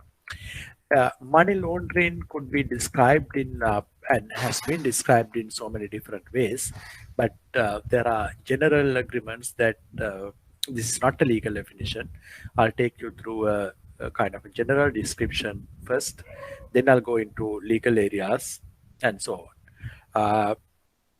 This is the general description of money laundering, which is to say that it is the conversion or transfer of property, some property including money, property especially, knowing that such property is derived from serious crime for the purpose of concealing or disguising the illicit origin of the property, of assisting any person who is involved in committing such an offense, offenses to evade the legal consequences of his action. So basically, what it means is that conversion or transfer of property is done in such a way that the illicit origin of the property, illegal source of the property, is concealed so that criminal consequences of that particular origin, illegal origin, could be avoided. Any attempt to do so, that is to convert any property in such a way that its criminal origin, illicit origin is hidden, is an attempt of money laundering. There are certain other descriptions which would cover certain aspects which may not have been covered here, like this. It can be described as concealment or disguise of the true nature, source, location, disposition, movement, rights with respect to ownership of property, knowing that such property is derived from serious crime. You'll see that in both these slides, I use the word serious crime. Probably it may be described in legal provisions differently. In Sri Lanka, they are referred to as unlawful activities. Whichever it is, what it says is where there is a property derived from a serious crime, someone is trying to conceal true nature, source, or location, disposition, movement, rights attached to, etc. of the property, on the understanding and with the knowledge that such property has been derived from a serious crime. So you are trying to hide something pertaining to the property. There is one other definition here which says that it is the process by which large amounts of illegally obtained money or any other property from drug trafficking, terrorist activity, or other serious crimes, again I am referring to serious crimes, is given the appearance of having originated from a legitimate source. The property or money has not been derived or has not uh, originated from any legitimate source, but you are trying to give the appearance of a legitimate source for the property or money by doing a particular, by following a particular process. That process is called money laundering. So you have some illegal money, ill-gotten money, illicit money obtained from some illegal activity, unlawful activity, which may be a serious crime. You are trying to give that property the appearance of property or money that has been derived or originated from legal source. The reason being, then you can avoid the consequences of violation of law. One might argue that you have done a crime, but to prove a crime, there should be some sort of evidence. When, in order to hide evidence, one might use the kind of process which is described here as uh, money laundering. So we are going to discuss anti-money laundering in that context. Uh, Money laundering as well as prevention measures in that context. This is, I told you, is a very general description of money laundering concept and related things. Now, before going into technical details, if you are to look at why people do money laundering, why criminals launder money, you see that there are different motives behind any attempt to launder money. These are interconnected. You can't be listing out a very comprehensive list as to the exact or kind of a non kind of exhaustive list cannot be prepared, but generally they try to hide wealth, right? Uh, because if illegally obtained ill-gotten assets are there, then state or the state authorities might try to seize those properties. To avoid seizure, they might try to hide wealth. Also, to avoid prosecution, when you are caught red-handed with property obtained from illegal activities, then it is very easy for the prosecutors, the state of the mechanism to uh, file cases and bring in criminal action, uh, and to punish those who are involved in the illegal activity. Now, to avoid prosecution, one might think that uh, uh, an essential part of the that avoidance process would be to hide the uh, property, hide the wealth, to launder money.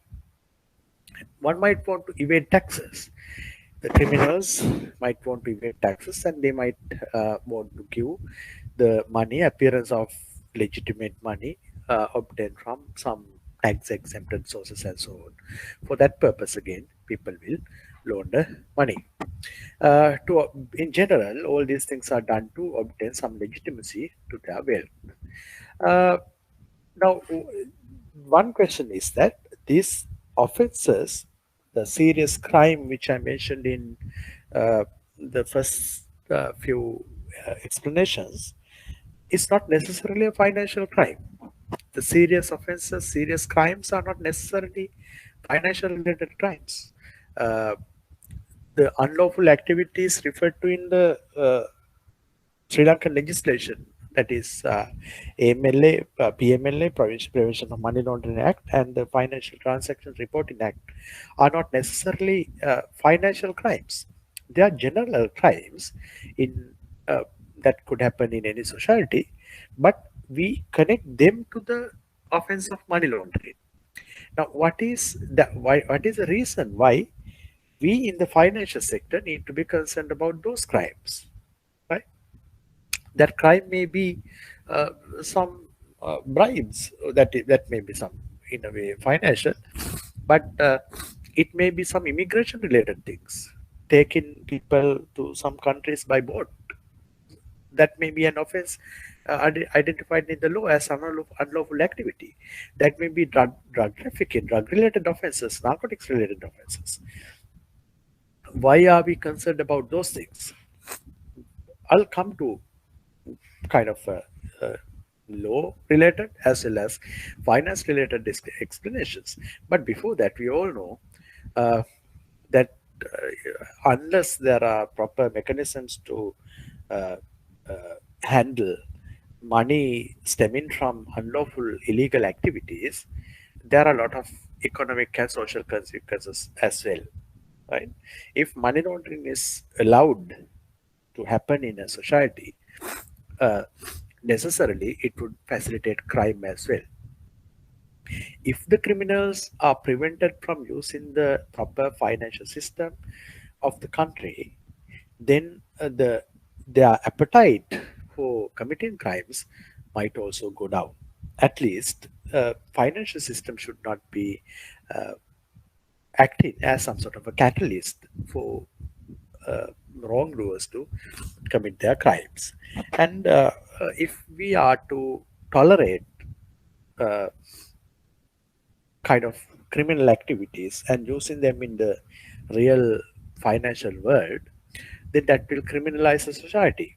Now, see, uh, we all are kind of doing decent jobs and we are attached to banks and so on. We are in professions like lawyers. We are doing something, but we are wasting. We are basic. I can't be saying wasting. We are using our time on various engagements pertinent to our jobs and professions. Say we get up early in the morning and go to office and do work sometimes till late hours and till midnight we do the things and we earn a salary at the end of the month. uh, all of more than that, on this Saturday morning also we all are spending time discussing some uh, finance related topics, right, or legal related topics. Now that is our plight. Look at someone else, probably your classmate, who did not want to take on a profession or a job like yours, but he who dropped the school at in grade 10 or so for some reason and joined some unknown figures.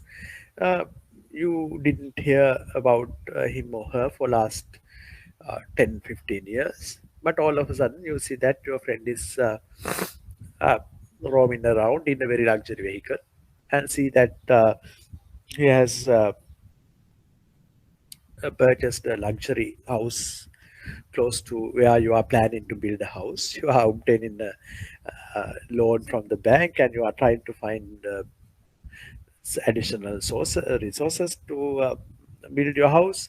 But your friend who has dropped school in grade 10 or so is living in a mansion close to that, right? And you see a different world.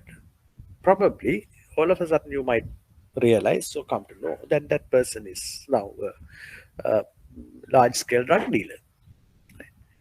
Uh, you might think, what am I doing here? I studied, I did my university degree, did some professional things, and then joined a bank and still uh, uh, trying to live.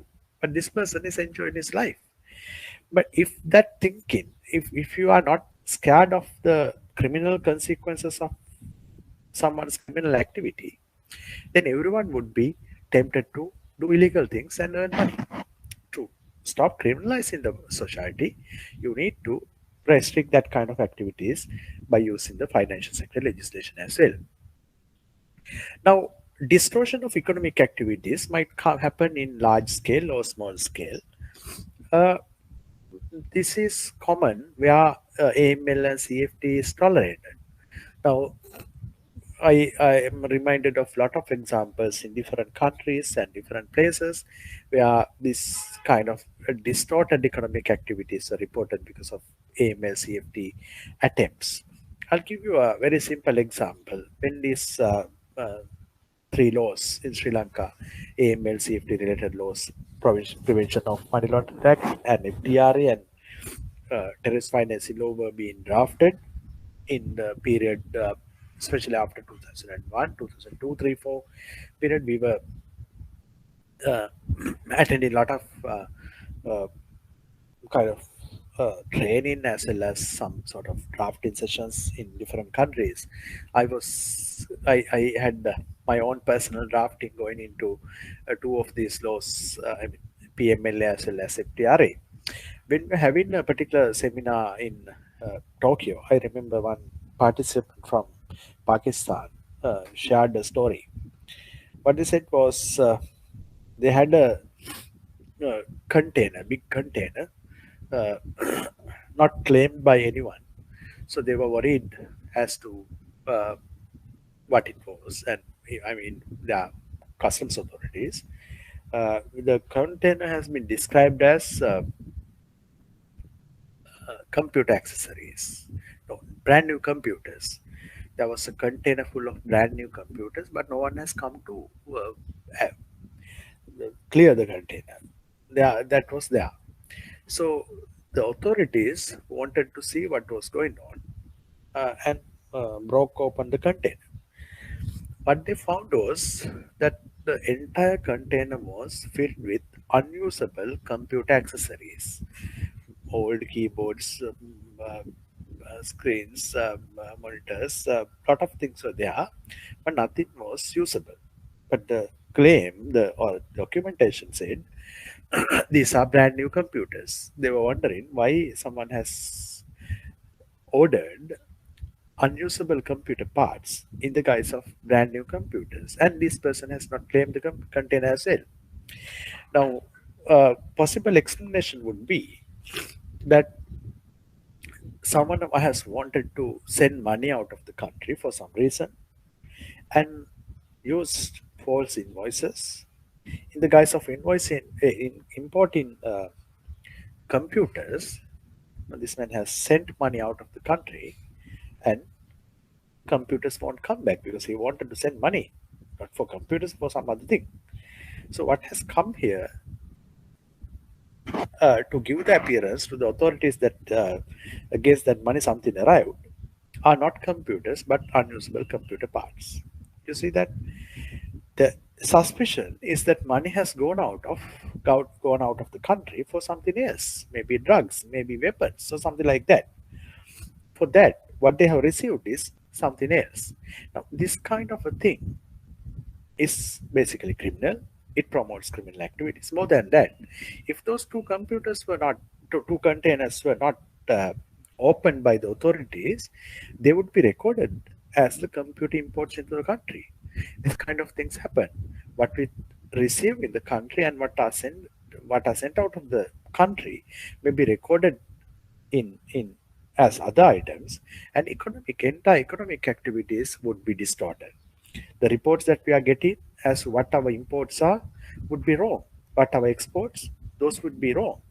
Now, this kind of the distortion of economic activities may lead to a lot of wrongful decisions. Say, if the authorities are taking decision on that kind of statistics, entire country will be misdirected. And this cause revenue losses to the government as well. Now, things that should be taxable under ordinary circumstances may be getting exemptions because of this kind of things. So everyone has a responsibility to handle that as well.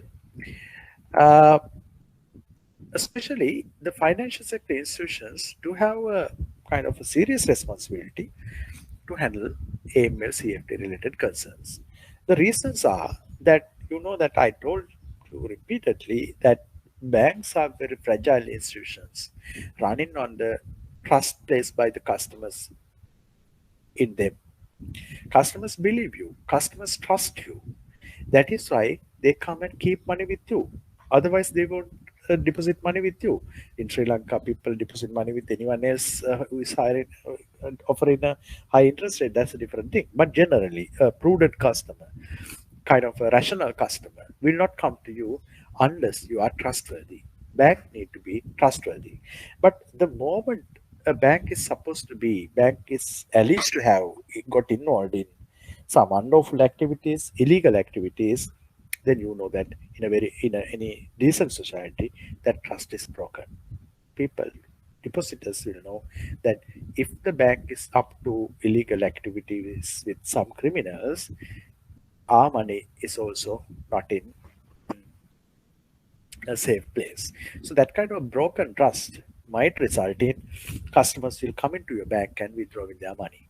I told you that at any moment, if all the customers of a bank are coming to withdraw your money, uh, it will be a terrible situation. No bank can withstand that kind of a situation. So you need to protect the trust. You need to honor the trust people have placed in you, and therefore this is very important. And bad reputation that uh, would be coming as a result of your involvement in unlawful activities would seriously affect the bank's image, and that might chase away your customers who wanted to trust you. That is something that bankers need to be very concerned. And if the banks are up to uh, unlawful activities which may be related to money laundering, it is possible that this kind of institution, uh, this kind of the people in that kind of institution are also prone to internal frauds as well. If you are doing illegal things with external people, why not internally? That these kind of things are not very not something that can be tolerated. And also, compliance cost is very high. If you are found guilty of engaging in this kind of activity, uh, you might have to pay huge amounts. I remember one financial institution in the US, probably near 2013 or so. Uh, it was not a AMLC related thing.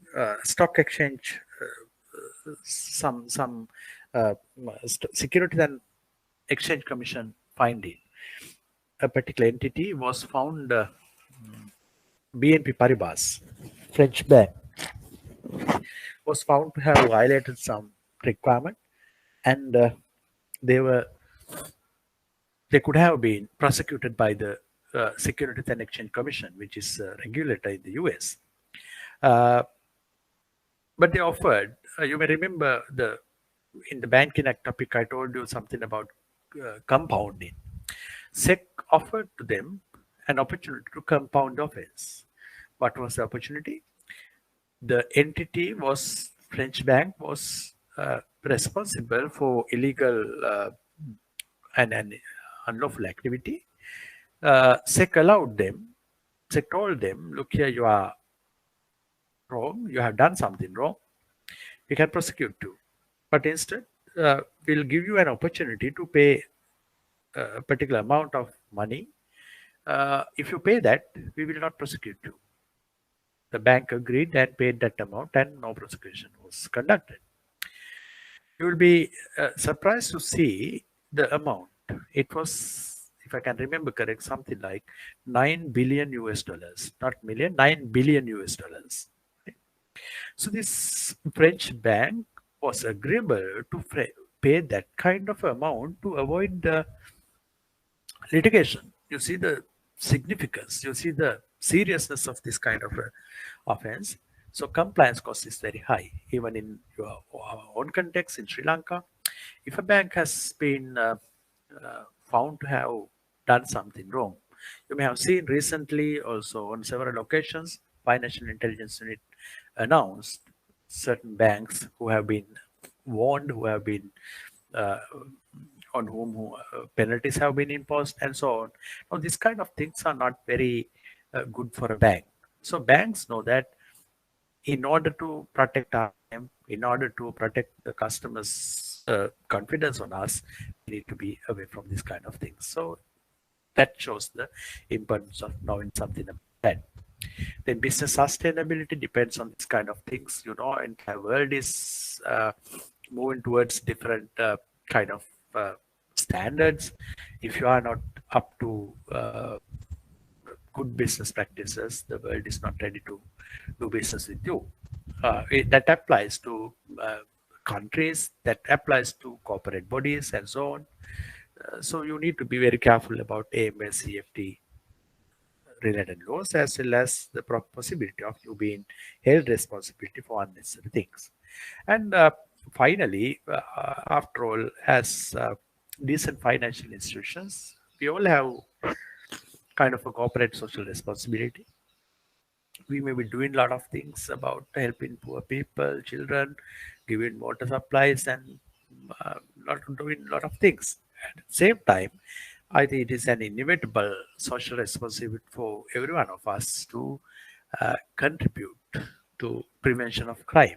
So that again, AML, CFT, anti-money laundering becomes a serious part of financial sector laws now. These are few examples of. I mentioned that BNP Paribas thing. In addition to that, there are certain penalties imposed by authorities and so on. You see this in one of the cases in 2012. You see a penalty of 1.2 billion imposed. PCCI was an early case. Right? You see, there can be a lot of financial. These are statistics from some UK source. That is a general description of what money laundering is and why money laundering needs to be looked at very carefully, and why banks should be away from money laundering attempts. That is a general description. Now I move on to a bit of a technical description as to what money laundering process involves, what money laundering is, and later on, after this discussion on technical aspects, we can move on to specific legal requirements pertaining to AML and CFT as well. Now, money laundering process involves uh, traditionally, and still we believe that money laundering process is supposed to involve three steps called placement, layering, and integration. Placement, layering, and integration. Now, I'll deal with each of these things, uh, which are considered integral parts of AML, CFT, sorry, money laundering processes. Now, this is a very common diagram that you would find on the internet as to what money laundering is. I'll go to description and try to explain what it is. You see that the three terms I use: placement, layering, and integration are here. You see that someone collects dirty money. Yeah, he gets dirty money and places them in a bank, right? Then dirty money integrates into financial system with that, and there can be different layering on financial transactions. That money goes to certain entities like loans, certain investments can be there, a lot of asset purchases, probably insurance policies, real estate, then precious metal transactions. A lot of things can be there. After a lot of complicated, interconnected transactions which cannot be traced back very easily, the money might be in a different form within the bank, and money will be integrated into the society by way of luxury assets or something like that. Uh, That's what we are going to discuss. Now, this dirty money collected here could have directly been used to buy luxury assets, but that is not done, because then it is difficult to explain to authorities how they purchase these luxury assets. Instead, if the money goes into a bank or a financial institution somehow and goes through several rounds and some sort of laundering happen, then finally that money has the appearance of good money or legal money or licit money. When that process is run, it's a difficult for authorities to find fault with the person for having these assets, because apparently that money has come from a legal source. But even though that was the appearance, the process here run by the money launderer is such that that has been used to hide or kind of undermine the illicit origin of money. Now we'll go into each of these points and find out what these things are. Placement in generally is the situation where financial illegal funds and assets are brought into the financial system. It may be a simple bank deposit or something, someone's insurance policy obtained from an insurance company, or one might bring in cash physically beyond geographical limits, or else one might be handling precious metal, some gold, or maybe gems and diamonds and so on. All these things can be identified as placement techniques. Now, this placement might be happening within a country or even cross-border. Now, I have given here some placement techniques. Smurfing. Smurfing is generally an attempt by someone to use the money coming from illegal sources, divided into a lot of small deposits, and these deposit specialists or smurfs who will be making multiple deposits into multiple accounts in probably in different financial institutions. So a drug dealer who is getting 5 million rupees on a particular day would not be going to a bank and deposit 5 million rupees, but instead he would be using some people working with him to deposit small amounts into several bank accounts in several banks. Probably, unless you do a proper analysis, it may be totally difficult for someone to arrive at a conclusion as to how this money has been collected by a particular person at a particular point. Now, these different accounts uh, to which money has been deposited by people would finally serve one purpose, that's to the benefit of the creator of this scheme. The person who has done all these things will get the benefit. But on the face of it, there may be an innocent person coming to your bank branch to deposit a few hundreds of thousands of rupees. But finally, that money may be going into someone else. Uh, there can be placement strategies used by people like structuring. Structuring would mean that uh, financial transactions are structured in such a way that the possibility of application of certain laws are uh, avoided. Now you see that these people are depositing and withdrawing money from banks. Uh, Look at the number here, $9,500. Now this would uh, ring a bell uh, with a kind of a bank with some interest as well as knowledge as to why this person is depositing and withdrawing 9,500. Probably it can be 10,000, right? Now, if someone comes to a bank and deposits 990,000 rupees, just below 1 million, you may be having the same concern, because in Sri Lanka, 1 million rupees is the cash transaction reporting limit. So to avoid that, to avoid the transaction being reported to central bank's FIU, one might come and deposit 990,000, 975,000. Now it's a natural behavior. If you have got some 990 rupees from somebody for a transaction, you will somehow find another 10,000 and deposit it as 1 million, but not 990,000.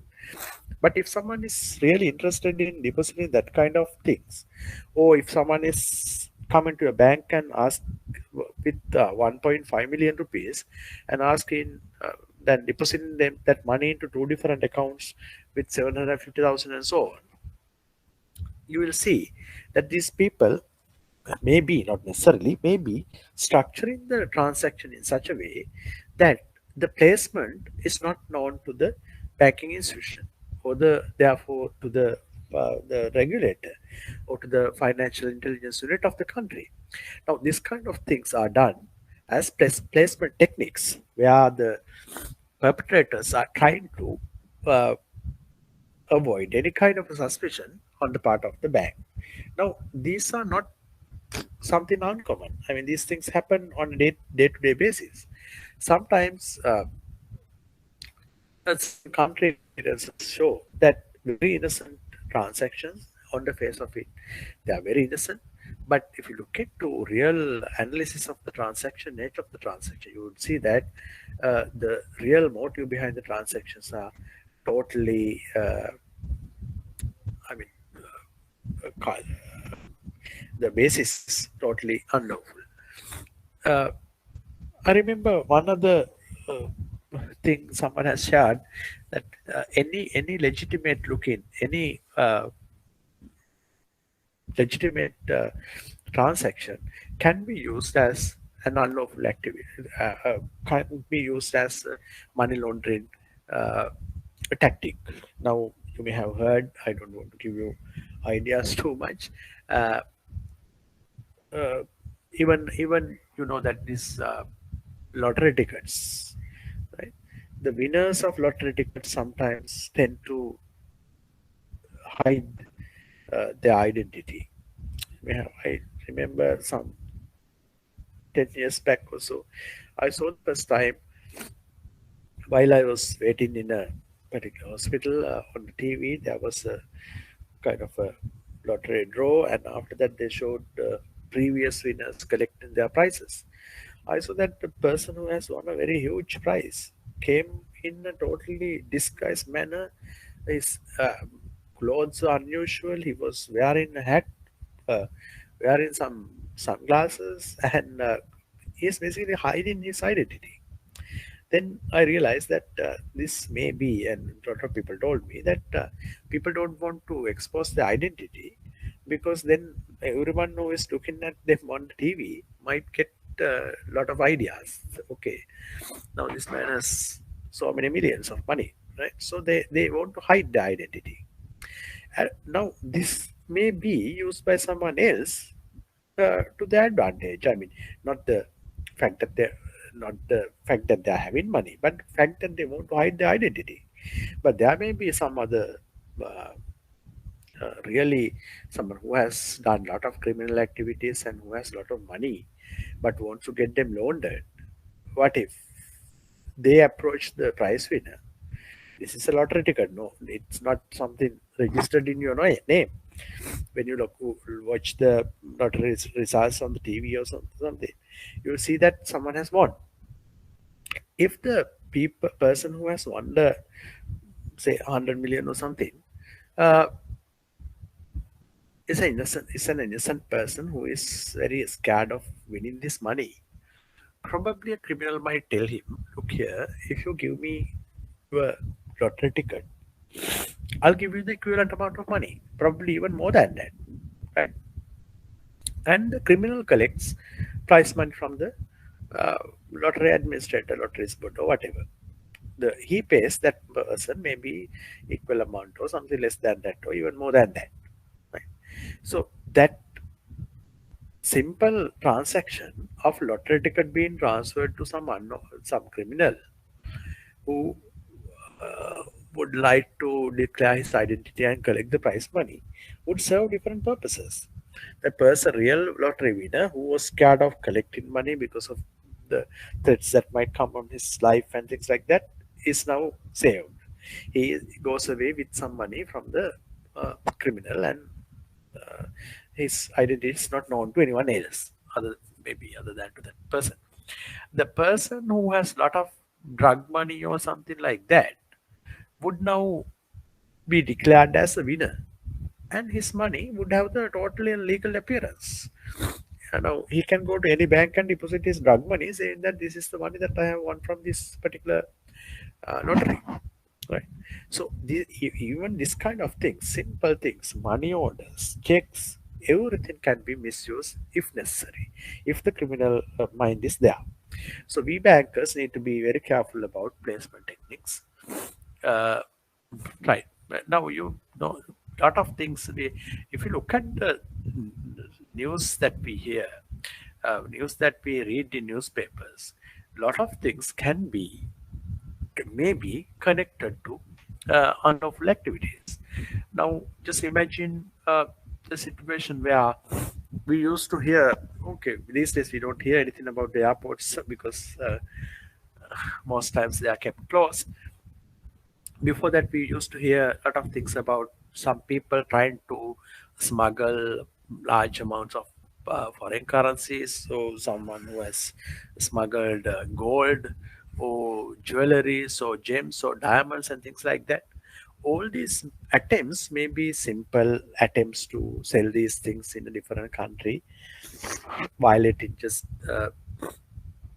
import export related laws, right? Customs related laws, or else they may be parts of large money laundering attempts, right? Under invoicing and over invoicing may have been used in trade, and even physical transfer of valuables would have been used in lot of money laundering attempts. Now, you see that some people hide in some gold in a false bottom of a bag or in a shoe, and sometimes in body parts and so on. Well, normal news. I mean, we heard a lot of times. Um, that reminds me of a news reported in uh, mm, Johannesburg airport sometimes back, uh, where a person was arrested when he was about to board an aircraft to Dubai. Uh, this person was checked, and they found that there were a lot of diamonds this person has swallowed, if I can remember correct, he has hallowed more than 250 diamonds, right? Uh, he was about to go to Dubai. Now, why this person has hallowed diamonds? He wanted to take them to Dubai with him. Why diamonds specially? What is special with diamonds? That is the problem. What is special with diamonds? You would see that diamond is a very valuable precious metal which cannot be valued very uh, easily.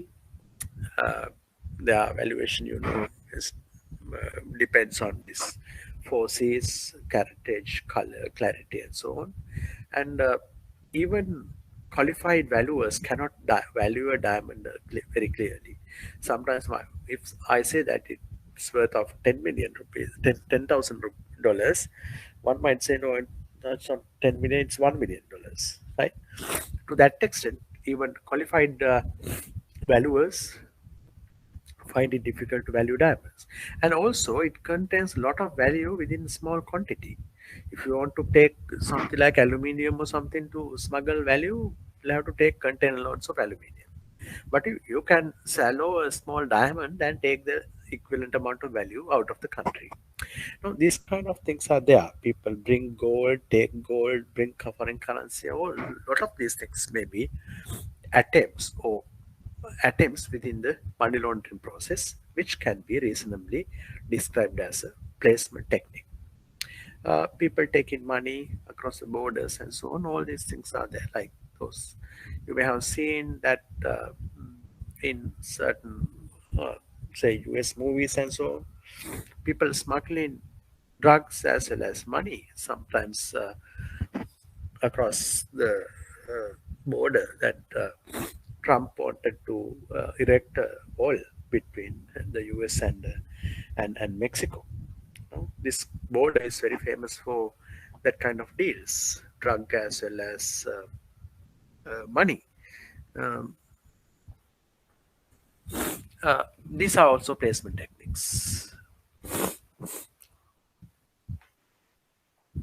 Some 15 years ago, I was also about to be uh, part of, not part of, I was. I remember when the currency department of the Fed Reserve, New York, when I was there in 2005 also, uh, they gave me a kind of souvenir when I was coming back. The control of currency told me that souvenir, we in Sri Lanka also we make that kind of thing now, was a kind of a brick made of cut US dollar notes. US dollar notes are cut into very small pieces and they are pressed and create a nice kind of a brick, and they wrap it with the shrink wrap, and there's a nice legend pasted on it saying that this is worth of, if I can remember correct, 30 million US dollars or something like that. That is not real money. That, you know, not dirty money in the sense of MLCFT, but soiled money. සල්ලි කිලුට වුණාම අපි ඒවා කපනවා. ලංකාවෙත් ඒක කරනවා.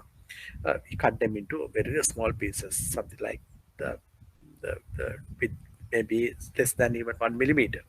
පොඩි කෑලිවට කැපුවාම දැන් ලංකාවේ වගේ සල්ලි නම් ලස්සනයි. ගොඩක් colourful නිසා.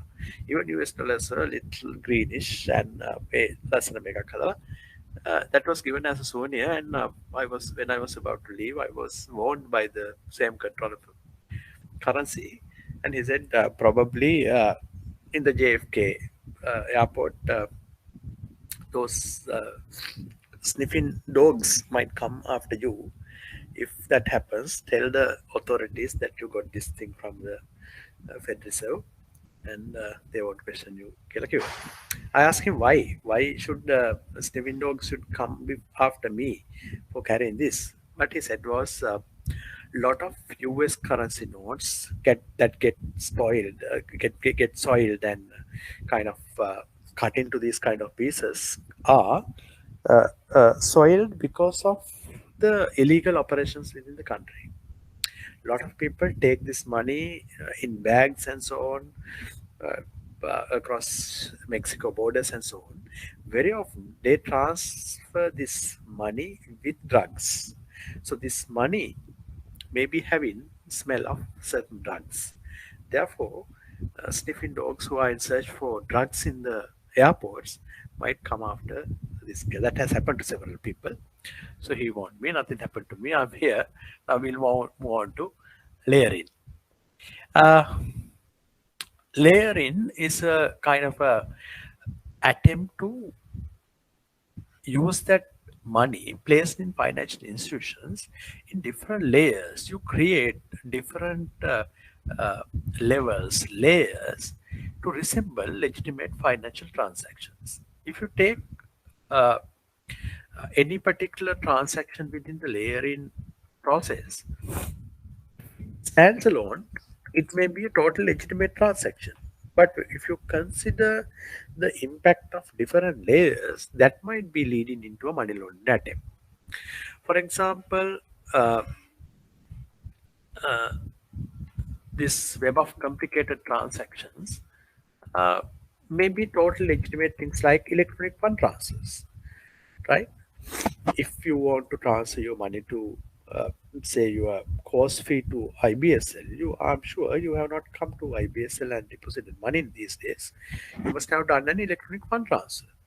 You must have transferred money to certain other institutions, individuals, right? An electronic transaction is not something illegal. It's perfectly legal. You may have transferred, you have received money from abroad. You may have bought certain things on eBay. You have transferred money. These are electronic transactions which are illegal. But electronic transactions pave the way for criminals to do their laundering process very easily because it can act as a very easy layering technique. Now, money kept in a different particular country on a particular day is going into a totally different country across the borders, across the continents to certain other parts of the world. Then that money comes in a different guise. This can be used as a layering technique.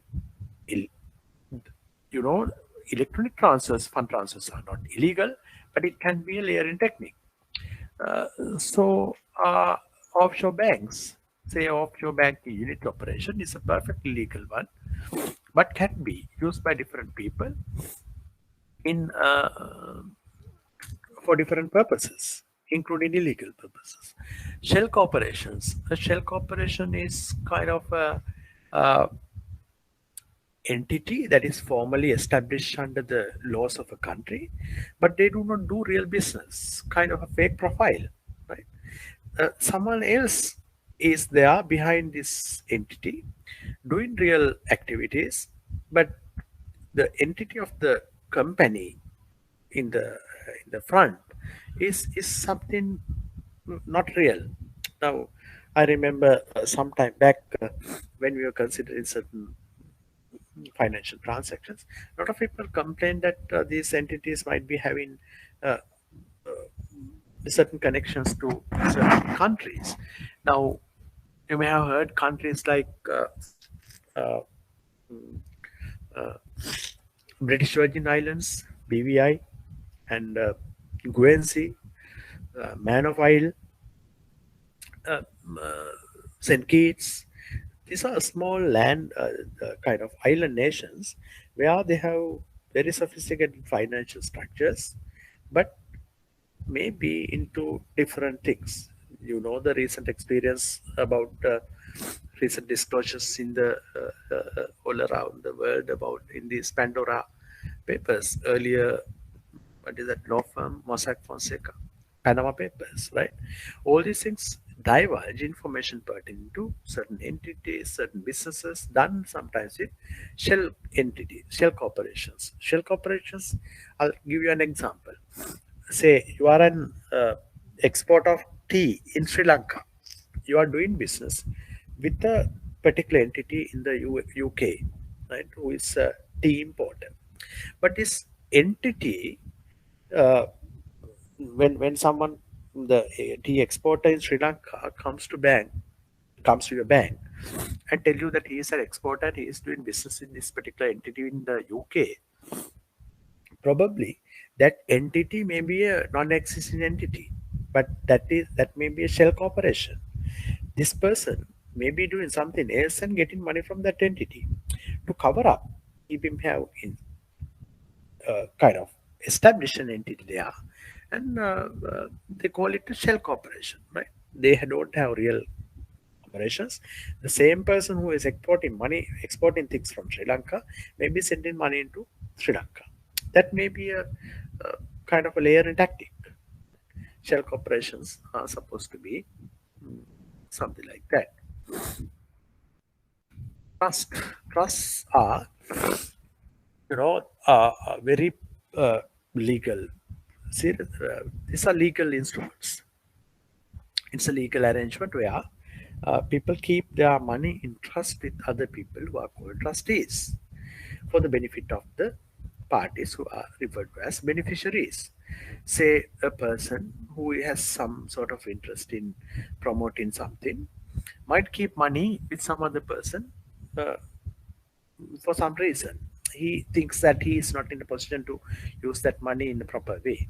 Say an elderly person who is having kind of a terminal illness may want to devote his money for the benefit of his children, but because of his bad health, he is little concerned as to whether he would be in a position to help his children with his wealth because they are underage children.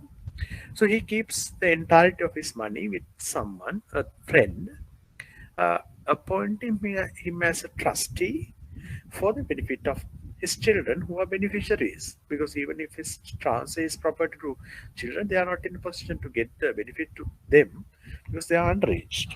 So in those circumstances, you get someone else to uh, uh, act as a trustee. Now, this can be the case with a lot of this has a history in the English law. This is an equitable kind of instrument that they have developed. Now, these are recognized in the laws. We also have the trust ordinance in Sri Lanka. These are recognized things. As much as these personal level trusts are there can be trusts in created for different purposes. For example, you may have heard of charitable trusts. Charitable trusts are those trusts cre- uh, uh, those trusts created not for personal reasons but for very kind of philanthropic reasons to give some kind of do some sort of welfare work, kind of community service. For that kind of things you can create a trust uh, for elimination of poverty. uh, you can create a trust and devote your property, part of your property, or entirety of your property, for the upliftment of education among poor children in Colombo district or something like that. Or you can dedicate your property as a trust property for the benefit of cancer patients in Sri Lanka. You can give your property uh, to some trust uh, uh, which may give scholarships to uh, underprivileged advanced level students. Right? All these things are very generous things, very can be very legal, very uh, good ideas. But the same thing can be misused by the criminal mind. So, in the guise of giving money to 100 poor families in Colombo district, you can create a trust. That person might approach your bank and tell your bank that I'm depositing this large amount of money with you as this is I have created a trust and I'm going to deposit this money into trust, and every month 100 people selected by me will get benefits of this money, right? You may be uh, having some arrangements with him to send money to 100 bank accounts during each month, a fixed amount or variable amount depending on instructions. But probably that person may have used that legitimate concept of trust to do something else. What is something else? He may be a drug dealer. he wants to pay 100 of his people who are small scale people who are delivering drugs to places. He wants to make a payment to them monthly. No, he can't come and tell you that he is going to pay his henchmen who are helping him to uh, sell drugs. But instead, he will tell that he is going to create a trust for the benefit of poor people, and he maybe send in money. So you, as a responsible banking institution, probably maybe carrying out his orders by sending this money. Even though you think that you are handling trust, this trust may have been created by a person for unlawful purposes. So this can be that. I'm not telling you that trust is illegal. Trust is perfectly legal. You need to recognize them. But that recognition may be used by someone else to create several layers of financial transactions for the purpose of laundering money. Walk-in accounts. Money launderers might take accounts from two different banks, different places. Accounts are not kept with any particular institution. Uh, Frequent transfers are very common in this case. Intermediaries. These intermediaries may be professionals, maybe lawyers, maybe accountants, used in certain financial transactions. How, say, a drug dealer might not want to sell his, disclose his identity and sell something to someone. He may have got some property by way of illegal means, but he may not be using his name. But he would instead use some uh, professionals to handle his transactions. Then, when someone else is there, uh, the real face of the transaction is different from what who is behind the transaction. Now, this intermediary may be a lawyer, maybe a chartered accountant, maybe some other professional, but their services are obtained by criminals sometimes, uh, even not without the knowledge of those professionals, to do money laundering, uh, because the other party would rely on a professional. Since it is a professional firm, the party think that there can be nothing wrong in this transaction. But the person behind the professional may be a real criminal who is trying to manipulate the system. I have given here a few other methods of uh, layering. You'll see that if I start from this clockwise from 12, cash intensive businesses, in the present day, people do not go into cash intensive businesses. They use different other methods. Now, whenever a lot of cash is being handled by an entity, it's possible that this kind of money laundering can be committed easily. Trade-based laundering, as I told you, uh, under invoicing, over invoicing can be used very often, as I explained to you in that Pakistan incident. Or else we also see that trade happens with a lot of under invoicing and over invoicing. What it means is that more than the real value of the real transaction, import or export, certain additional flows of money would be transferred to countries. That additional flow resembles kind of illegal operations as well. That is possible. Round tripping. You may be having bank accounts in the bank and money in the bank, and that money goes into different institutions, different instruments, and so on, come back and to the original place, probably having very legitimate appearance. A criminal might not come and deposit 100 million with you, but a criminal might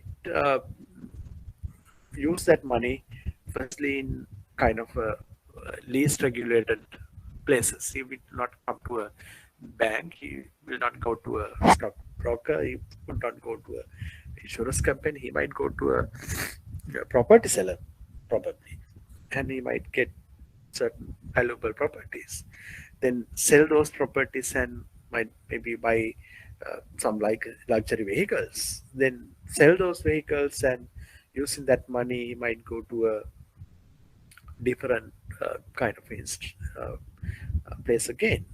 Say purchase certain other assets, sell them, and with that money might go to a say insurance company in the financial sector. Tell them that he wants to obtain a large life insurance policy. That is possible. Uh, with that, with the maturity proceeds of that insurance policy, he might come to your bank to open an account. Then your question is, if you ask a question him about the source of money when it comes to large amounts, you ask him. He gives you the check given by the insurance entity. It's there's nothing wrong with that. You know that it's the maturity proceeds of insurance, so you accept it. Even if you go beyond that, from where he got money to go to insurance industry, that is by selling his property. From where did he got money to buy property even? That is again earlier he had some other investments. Likewise, this kind of a long chain would hide the real origin of money. Casinos can be used by very many people to kind of create layers between their financial transactions. You know, casinos are not regulated; their transactions are not properly recorded. Anyone who is kind of patronage the casino might be telling that he won a lot of money from a casino, right? Um, bank capture is not very something very common, but this is not something impossible. uh, I told you that share ownership of a bank is controlled by the regulator very seriously. I told you last week that in Sri Lanka, Section 12 of the Banking Act, certain directions issued under Section 46 of the Banking Act, they are aimed at regulating the share ownership of individuals and entities in the bank at a particular level. You may remember that 10% ceiling and 15% at exceptional circumstances under which they can go into levels more than 15% and so on.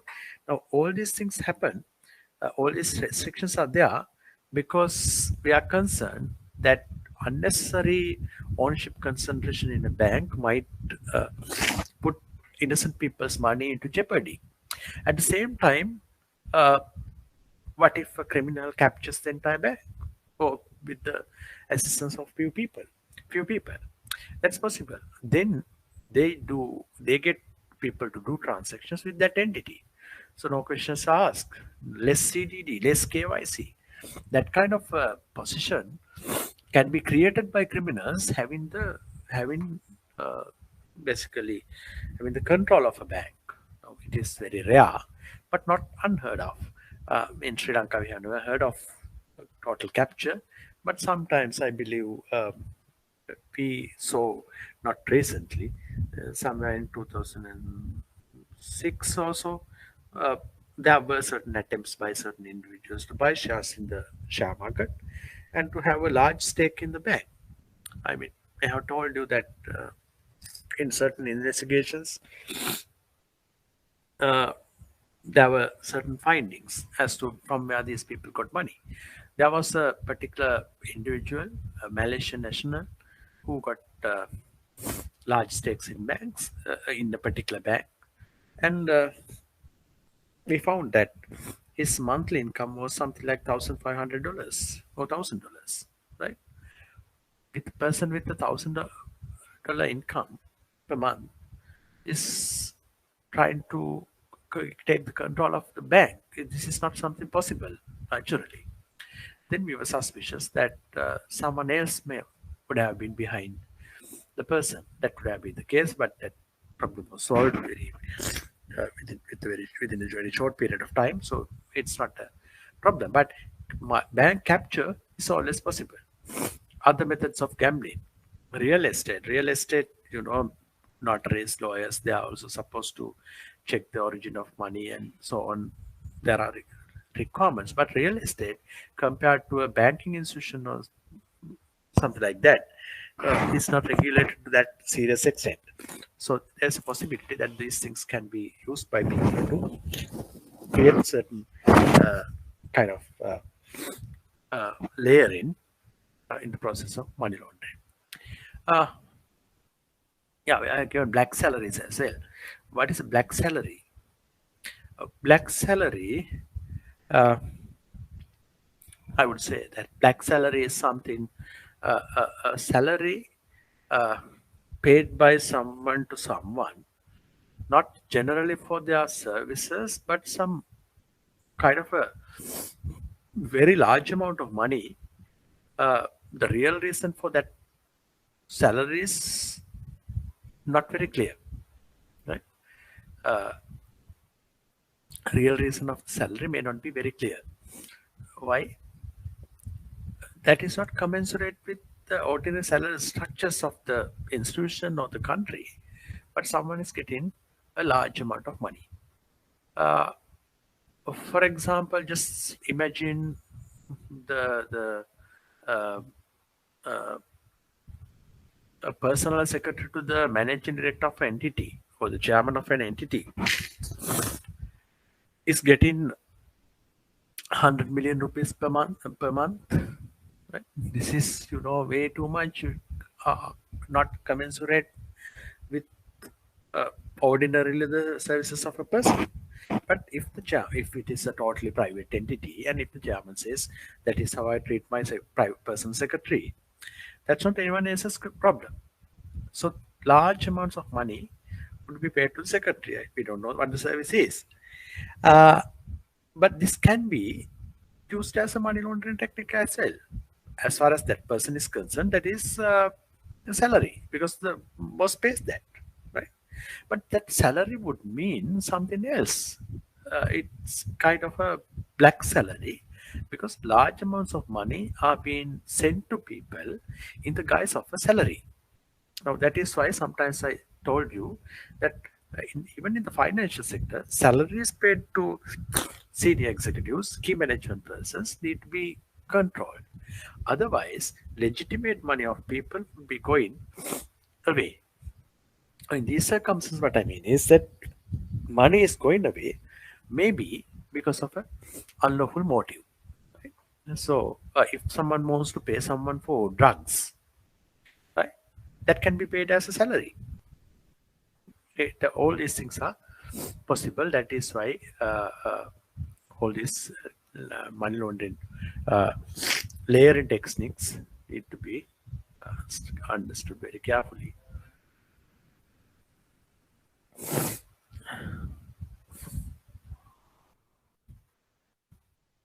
Integration is the point where money comes into the system, right? Economy receives this money with a legitimate appearance. Now no one can say that this is illegal money, illicit money. This the difference between the illicit origin and the present position, present appearance of the lawful money is something that cannot be understood very easily. In these circumstances, people might deceive the authorities and try to use them as if they are legitimate money. That is a process, right? You get people placing money into the system, then there can be one or more, lot of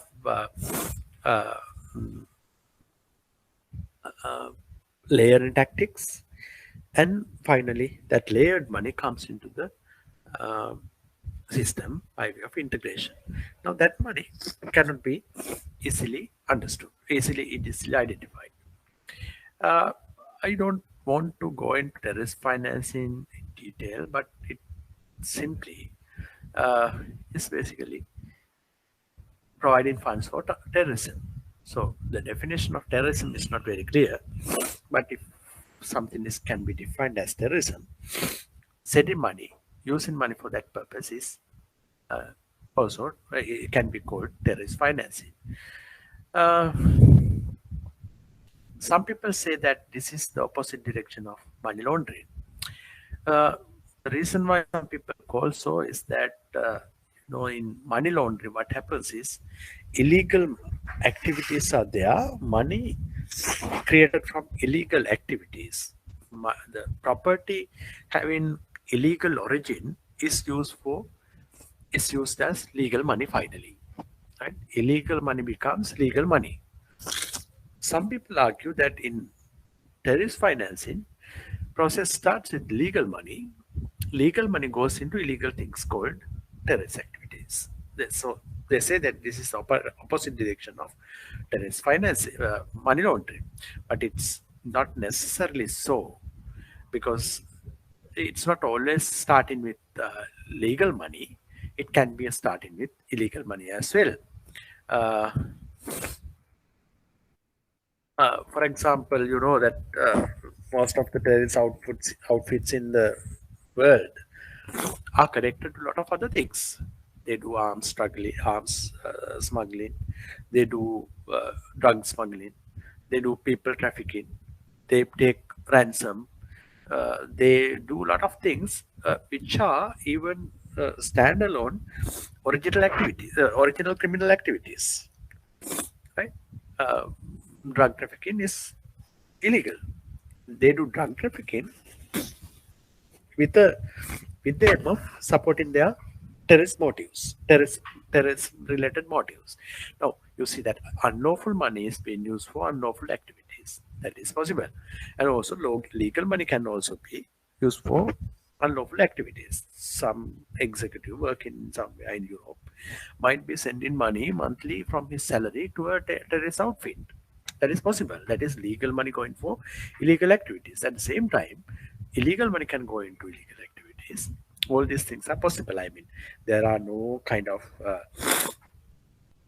strict definitions for these things. This happens only in this way. No, you can't say these are manipulated by, these are done by criminal minds. So it may be perfectly legal money or perfectly legal money that goes into certain things.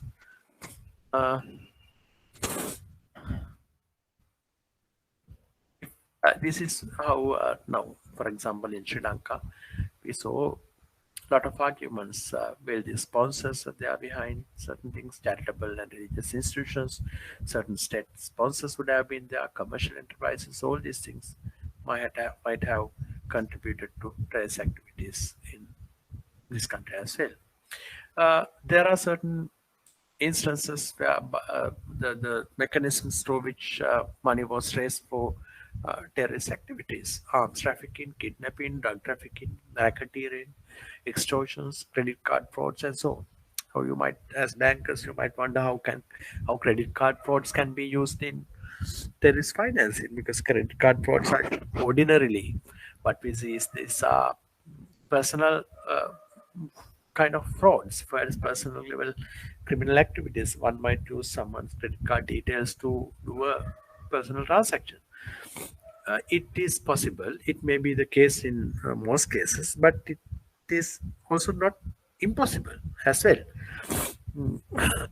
I remember in 2006, there were a lot of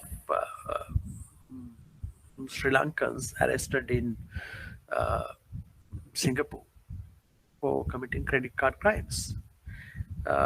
When the investigations were done, it was revealed that they have not done those credit card frauds for their individual benefit, but those money were used for terrorist financing activities, right? So credit card frauds, apparently it's an individual transaction, but that also can go into terrorist financing as well. Implementation and enforcement is a totally different way. Now, theoretically, you can explain anti-money, what is money laundering, what is terrorist financing, and so on. But when it comes to implementation, totally, this is a very difficult task. Difficult for several reasons. Worldwide, there is a trend that a lot of regulatory requirements are coming in. Countries are being rated. Countries' performance is very much evaluated by a lot of international organizations working in this area. If your performance is not good as a country, then there may be a lot of economic repercussions. Now, consider a position where Sri Lanka recently had a very difficult time in 2017-18 period. Until such time we came out of that particular classification, it was very difficult for a Sri Lankan business entity, financial institution to do business with the counterpart. Now, all these things are very important in commercial relationships. Now, we have to explain to counterparties why Sri Lanka is having this kind of a thing. Those who are working in international, financial institutions, as well as those who are connected to do transactions with international financial institutions, would know how much of question, how much of hassle you are going through. Now, whenever we start transactions with the counterparty in Europe or some other part of the world, very often a lot of questions are asked. Now we need to uh, establish that as a Sri Lankan entity, we are fully covered by a proper AML CFD regime, and there can be nothing wrong on our part. And they do periodic review as to your profile, whether you are a fit person to do transactions with. That is same with you as well as with us. Even the central banks are sup- supposed to be having all these controls in place. You all need to identify even individuals doing transactions. Now, uh, any of the banks you are representing, when you are doing transactions with foreign counterparties, you will be facing all these things. You need to establish that you are a good and very well regulated person to transact with that entity, because in their home countries their performance is measured as considering to whom they are doing business. Now, just imagine there are few countries who have been constantly named as having certain issues, say terrorism related and so many other issues. If you say that you are doing business with one of those countries, business entities in those countries, probably you are not recognized as a customer. You are not accepted. You are not allowed to open an account with certain other financial institutions in the world. If you say that as a country you are doing business with, I'll take a very extreme example. I'll take the very extreme example of someone of you doing business with North Korea. If you can say that you are doing, if you say that you are doing business with entities in North Korea, probably no one else in the world will recognize you as a business counterparty, right? That is the situation. So you need to be very careful. Now, to do this, what is the Sri Lanka's legal infrastructure? Uh, it contains basically three specific statutes, which are Prevention of Money Laundering Act number 5 of 2006, Convention of Suppression of Financing of Terrorism Act number 25 of 2005, and Financial Transactions Reporting Act number 6 of 2006. You see that these three laws always act as a kind of a package and uh, work towards the aim objective of achieving AML CFT regulation in the country. Uh, the second statute, which deals with, you will see that as name denotes, it covers the area of terrorist financing. Uh, the other two were drafted within the central bank, and we had a lot of trouble in introducing these two laws. Those days, I remember we got a lot of criticism from the different stakeholders in the economy and the financial system, and from the legal profession, that these laws are very draconian laws, very strict, unnecessarily troubling people. We should not allow enactment of these laws and so on. There were a lot of criticism.